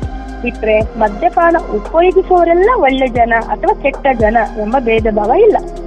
ಮತ್ತೆ ಒಳ್ಳೆಯ ಗುಣವುಳ್ಳ ತುಂಬಾ ಬೆಲೆ ಉಳ್ಳ ಮದ್ಯಪಾನವನ್ನು ಸ್ವೀಕರಿಸಿದರೆ ದೇಹಕ್ಕೆ ಹಾನಿ ಆಗುವುದಿಲ್ಲ. ಮತ್ತೆ ಇದು ದೇಹಕ್ಕೆ ಏನಾಗ್ತದೆ ಅಂದ್ರೆ ಒಳ್ಳೇದು, ಸದೃಢಗೊಳಿಸ್ತದೆ, ನಮ್ಮ ದೇಹವನ್ನು ಚೆನ್ನಾಗಿಟ್ಕೊಳ್ತದೆ ಎನ್ನುವಂಥದ್ದು ತುಂಬಾ ತಪ್ಪು ನಂಬಿಕೆ ಇದೆ ಕೆಲವರಲ್ಲಿ. ಆದ್ರೆ ಮದ್ಯಪಾನವು ಕಮ್ಮಿ ರೇಟ್ ಇದ್ದಾಗ್ಲಿ ಜಾಸ್ತಿ ರೇಟ್ ಇದ್ದಾಗ್ಲಿ ಅದರಿಂದ ದೇಹಕ್ಕೆ ಮತ್ತು ಮನಸ್ಸಿನ ಆರೋಗ್ಯಕ್ಕೆ ಹಾನಿ ಉಂಟುತ್ತದೆ ಅನ್ನೋದನ್ನು ನಾವು. ಇನ್ನು ಮದ್ಯಪಾನ ಕುಡಿಯುತ್ತಿರುವವರು ಕೆಳಗೆ ಅಂದ್ರೆ ಹೇಳ್ತಾರೆ ಅಂದ್ರೆ ಅಧೋಗತಿಗೆ ಇಳಿದಾಗ ಅವರಿಗೆ ಬಿಟ್ಟು ಬರುವುದು, ಅಲ್ಲಿಯವರೆಗೆ ಯಾವುದೇ ಹಂತದಲ್ಲಿ ಇದ್ದರೂ ಸಹ ಸೂಕ್ತ ಚಿಕಿತ್ಸೆಯಿಂದ ಇವರನ್ನು ಬದಲಾಯಿಸಬಹುದು. ಇನ್ನು ಹೆಚ್ಚಾಗಿ ಎಲ್ಲರೂ ತಿಳಿದುಕೊಳ್ಬೇಕೇನಂದ್ರೆ ಮದ್ಯಪಾನದಿಂದ ಲಿವರ್ಗೆ ಮಾತ್ರ ತೊಂದರೆಯಾಗುವುದು, ಬೇರೆ ಯಾವುದೇ ಅಂಗಕ್ಕೂ ತೊಂದರೆ ಆಗಲ್ಲ ಅನ್ನುವ ತಪ್ಪು ನಂಬಿಕೆಗಳಿದೆ. ಆದರೆ ಮದ್ಯಪಾನದಿಂದ ಹಾನಿಗೀಡಾಗುವುದು ದೇಹದ ಎಲ್ಲ ಅಂಗಗಳು. ಇತ್ತೀಚಿನ ವಿಶ್ವ ಆರೋಗ್ಯ ಸಂಸ್ಥೆಯ ವರದಿ ಪ್ರಕಾರ ಮದ್ಯಪಾನದಿಂದ ಸುಮಾರು 200ಕ್ಕೂ ಹೆಚ್ಚಿನ ತರಹದ ಕಾಯಿಲೆಗಳು ಬರುವ ಸಾಧ್ಯತೆ ಹೆಚ್ಚಿದೆ. ತಲೆಯಿಂದ ಹಿಡಿದು ಕಾಲಿನ ಪಾದ ತನಕನೂ ಕಾಯಿಲೆಗಳು ಬರುವ ಸಾಧ್ಯತೆ ಇದೆ. ಈ ತರಹ ಆರೋಗ್ಯದ ಸಮಸ್ಯೆಗಳು ಉಲ್ಬಣಗೊಳ್ಳಲು ವ್ಯಕ್ತಿಯು ದಿನಾವೂ ಮದ್ಯಪಾನ ಮಾಡ್ತಾ ಅಂದ್ರೆ ಇರ್ಬೇಕಂತಿಲ್ಲ. ಅವನು ಯಾವಾಗ್ಲಾದ್ರೂ ಒಂದ್ಸಲ ಮದ್ಯಪಾನ ಮಾಡ್ತಾ ಇದ್ರೂ ಸಹ ಆತನಿಗೆ ಈ ತರ ದೈಹಿಕ ಹಾಗೂ ಮಾನಸಿಕ ಸಮಸ್ಯೆಗಳು ಕಾಣಲಿಕ್ಕೆ ಸಿಗ್ತದೆ. ಇನ್ನು ಕೆಲವರು ಹೇಳೋದುಂಟು, ಮದ್ಯವ್ಯಸನಕ್ಕೆ ಚಿಕಿತ್ಸೆ ಏನು ಬೇಕಾಗಿಲ್ಲ, ಮನಸ್ಸು ಗಟ್ಟಿ ಮಾಡಿ ಬೇಕಾದಾಗ ಬಿಡಬಹುದು ಅನ್ಕೊಂಡು. ಆದ್ರೆ ಇದರಿಂದ ಹೊರಬರಲು ಚಿಕಿತ್ಸೆ ಅಗತ್ಯ ಇದೆ. ಇದರ ಜೊತೆಗೆ ನಿರ್ಧಾರ ಅನ್ನುವಂಥದ್ದು ಸಹ ಇರ್ಬೇಕು ಅಂತ. ನೆಕ್ಸ್ಟ್, ಮಾದಕ ವಸ್ತು ಉಪಯೋಗಿಸುವವರಿಗೆ ಅವರಿಗೆ ಗೊತ್ತಿಲ್ಲದೆ ಕೆಲವರು ಮಾತ್ರೆ ಅಥವಾ ಟಿವಿಯಲ್ಲಿ ತೋರಿಸುವಂತೆ ಯಾವುದೋ ಕುಡಿ ಕೊಟ್ರೆ ಅವರು ಸಂಪೂರ್ಣ ಗುಣಮುಖರಾಗ್ತಾರೆ ಅನ್ನೋದು ತಪ್ಪು. ಯಾಕೆ ಹೇಳಿದ್ರೆ ಈ ಚಿಕಿತ್ಸೆಯಲ್ಲಿ ವ್ಯಕ್ತಿಯ ಪಾತ್ರ ತುಂಬಾ ಮುಖ್ಯ. ಆತನಿಗೆ ನಿರ್ಧಾರ ಇರಬೇಕು. ಇವಾಗ ನನ್ಗೆ ಜ್ವರ ಇದೆ ಅಂತ ನನ್ಗನಿಸಿದ್ರೆ ನಾನು ಮಾತ್ರ ತೆಗೆದುಕೊಂಡು ಗುಣಪಡಿಸ್ತೇನೆ. ಅದೇ ನನಗೆ ಜ್ವರ ಇದೆ ಅಂತ ಬೇರೆ ಯಾರಾದ್ರೂ ಹೇಳಿದ್ರೆ ನಾನು ಮಾತ್ರ ತೆಗೆದುಕೊಳ್ಳುವುದಿಲ್ಲ. ಹಾಗೆಯೇ ನನಗೆ ಗೊತ್ತಾಗ್ಬೇಕು ನನಗೆ ಮದ್ಯವ್ಯಸನದ ಸಮಸ್ಯೆ ಇದೆ ಎಂದು. ಆಗ ಆತನಿಗೆ ಮಾತ್ರೆಗಳ ಚಿಕಿತ್ಸೆ, ಆಪ್ತ ಸಮಾಲೋಚನೆ, ಕುಡಿತದ ಆಸೆ ನಿರ್ವಹಣೆ ಮತ್ತೆ ಕುಡಿತದ ಮರುಕಳಿಸಿದ ಹಾಗೆ ಕ್ರಮಗಳು ಹೇಳುವುದರ ಮೂಲಕ ಮದ್ಯವ್ಯಸನ ಹೊರಬರಬಹುದು ಅಂತ. ನಾವು ಒಂದು ಕುಟುಂಬದವರು ಮತ್ತು ತುಂಬಾ ಓದಿದವರು, ಹಾಗಾಗಿ ನಮ್ಮ ಮಕ್ಕಳಿಗೆ ಇವುಗಳ ಬಗ್ಗೆ ಎಲ್ಲ ಗೊತ್ತಿದೆ. ಮಕ್ಕಳೊಂದಿಗೆ ಮಾತನಾಡುವ ಅವಶ್ಯಕತೆ ನಮಗೆ ಇಲ್ಲ ಅಂತ ಅನ್ಕೊಳ್ತೇವೆ. ಆದ್ರೆ ಮದ್ಯವ್ಯಸನದ ತೊಂದರೆಯ ಬಗ್ಗೆ ಸಮಾಜದ ಎಲ್ಲಾ ಜಾತಿ, ಧರ್ಮ ಅಥವಾ ಫೈನಾನ್ಷಿಯಲ್ ಸ್ಟೇಟಸ್ ಉತ್ತಮವಾಗಿರುವಂತಹ ಕುಟುಂಬಗಳಲ್ಲೂ ನಾವು ಇದೆಲ್ಲ ಕಂಡು ಬಂದಿದೆ. ಹಾಗಾಗಿ ಇದರ ಬಗ್ಗೆ ಮಕ್ಕಳಿಗೆ ಮುಂಜಾಗ್ರತೆಯಾಗಿ ಮಾಹಿತಿ ನೀಡುವುದು ತುಂಬಾ ಅಗತ್ಯ ಅಂತಾನೆ ಹೇಳ್ಬೋದು. ಇದೇ ರೀತಿ ಇನ್ನು ಹಲವಾರು ಆಧಾರರಹಿತ ತಪ್ಪು ಕಲ್ಪನೆಗಳು ಸಮಾಜದಲ್ಲಿ ಗಟ್ಟಿಯಾಗಿ ಬೇರೂರಿದೆ. ಹಾಗಾಗಿ ಮದ್ಯವ್ಯಸನದ ಬಗ್ಗೆ ಸರಿಯಾದ ಮಾಹಿತಿ ಪಡೆದುಕೊಳ್ಳುವುದು ಅಗತ್ಯ. ಹಾಗೆಯೇ ಮನೋವೈದ್ಯರನ್ನು ಕಂಡು ಸೂಕ್ತ ಮಾಹಿತಿಯನ್ನು ಪಡೆದು ಚಿಕಿತ್ಸೆ ಪಡೆಯುವುದು ಇನ್ನೂ ಅಗತ್ಯ. ಇದರ ಜೊತೆಗೆ ಇದನ್ನು ಮರುಕಳಿಸದಂತೆ ಸರಿಯಾದ ಮಾಹಿತಿ ಪಡೆದು ಮುಂಜಾಗ್ರತಾ ಕ್ರಮಗಳನ್ನು ತೆಗೆದುಕೊಂಡು ಈ ಮದ್ಯ ವ್ಯಸನದಿಂದ ವಿಮುಕ್ತರಾಗಿ ನಾವೊಂದು ನೆಮ್ಮದಿ ಜೀವನವನ್ನು ನಡೆಸಿ ಅಂತ ಹೇಳ್ತಾ ನನ್ನ ಮಾತನ್ನು ಮುಗಿಸ್ತಾ ಇದ್ದೇನೆ.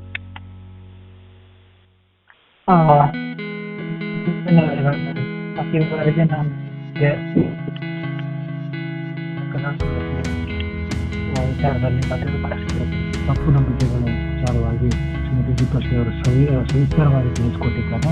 ಹೀಗಾಗಿ ನಿಮ್ಮೆಲ್ಲರ ಪರವಾಗಿ ನಾನು ಅವರಿಗೆ ಧನ್ಯವಾದಗಳನ್ನ ತಿಳಿಸ್ತಾ ಇದ್ದೇನೆ. ಈಗ ಪ್ರಶ್ನೋತ್ತರ ಸಮಯ. ನಾನು ಲೈನ್ ಓಪನ್ ಮಾಡಿ ಈಗ ಇಂಡಿಯನ್ ಸುದ್ದಿಘಟನೆಗಳು ಡಿಸ್ಟರ್ಬೆನ್ಸ್ ಅಂತ ಏನಿದ್ರೆ ಆಗ ಪ್ರಶ್ನೆ ಕೇಳೋದಿದ್ರೆ ಆ ಅನ್ನು ಓದೋದ್ರ ಮೂಲಕ ನೀವು ಅನ್ಮ್ಯೂಟ್ ಮಾಡ್ಕೋಬೋದು. ಅನ್ಮ್ಯೂಟ್ ಮಾಡಿಕೊಂಡು ಪ್ರಶ್ನೆ ಕೇಳ್ಬೋದು. ನಂತರದಲ್ಲಿ ಈಗ ನಾನು ಒಮ್ಮೆ ಅನ್ಮ್ಯೂಟ್ ಮಾಡಿ ನೋಡ್ತೇನೆ. ನಿಮಗೆ ಗದ್ದಲಗಳಿಲ್ಲ ಅಂದರೆ ನೀವು ಎಲ್ಲರೂ ಇಷ್ಟು ಸಂವಾದಕ್ಕೆ ಚಾನಲ್ ಓಪನ್ ಇರುತ್ತೆ.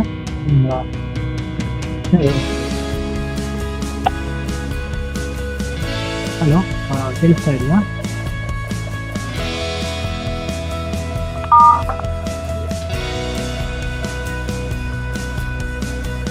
Unmuted.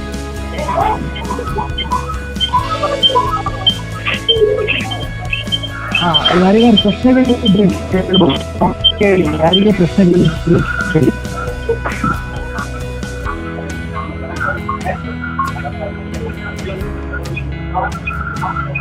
ಹಾಲಲ್ಲೂ ಅಷ್ಟೇ ಯಾರಿದ್ದ ಪ್ರಶ್ನೆ ಇದ್ರೆ ಕೋಆರ್ಡಿನೇಟರ್ ಇರ್ತಾರೆ, ಅವ್ರು ಕೇಳಿದ್ರೆ ನೀವು ಪ್ರಶ್ನೆ ಕೇಳ್ಬೋದು.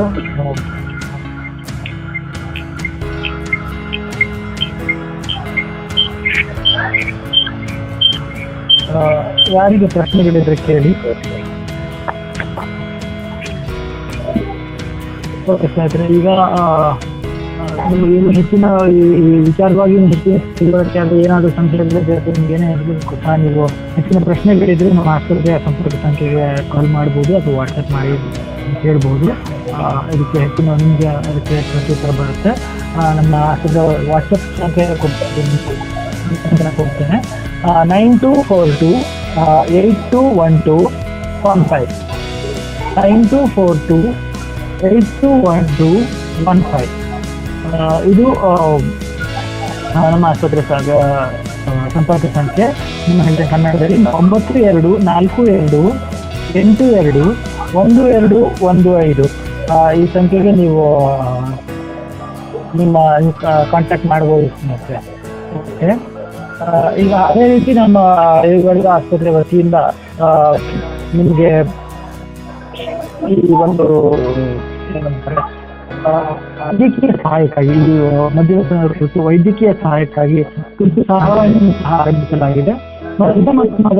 ಪರಿಣಾಮದಿಂದಾಗಿ ತುರ್ತು ಪರಿಸ್ಥಿತಿ ಉಂಟಾದಲ್ಲಿ ನೀವು ಈ ಸಂಖ್ಯೆಗೆ ಸಂಪರ್ಕಿಸಬಹುದು. ನಮ್ಮ ತಜ್ಞ ವೈದ್ಯರು ಈ ಸಂಖ್ಯೆಯಲ್ಲಿ 24 ಗಂಟೆಗಳ ಕಾಲವೂ ನಿಮಗೆ ಲಭ್ಯವಿರ್ತಾರೆ. ಈ ಸಂಖ್ಯೆಯನ್ನು ದಯವಿಟ್ಟು ನೋಟ್ ಮಾಡಿಕೊಳ್ಳಿ.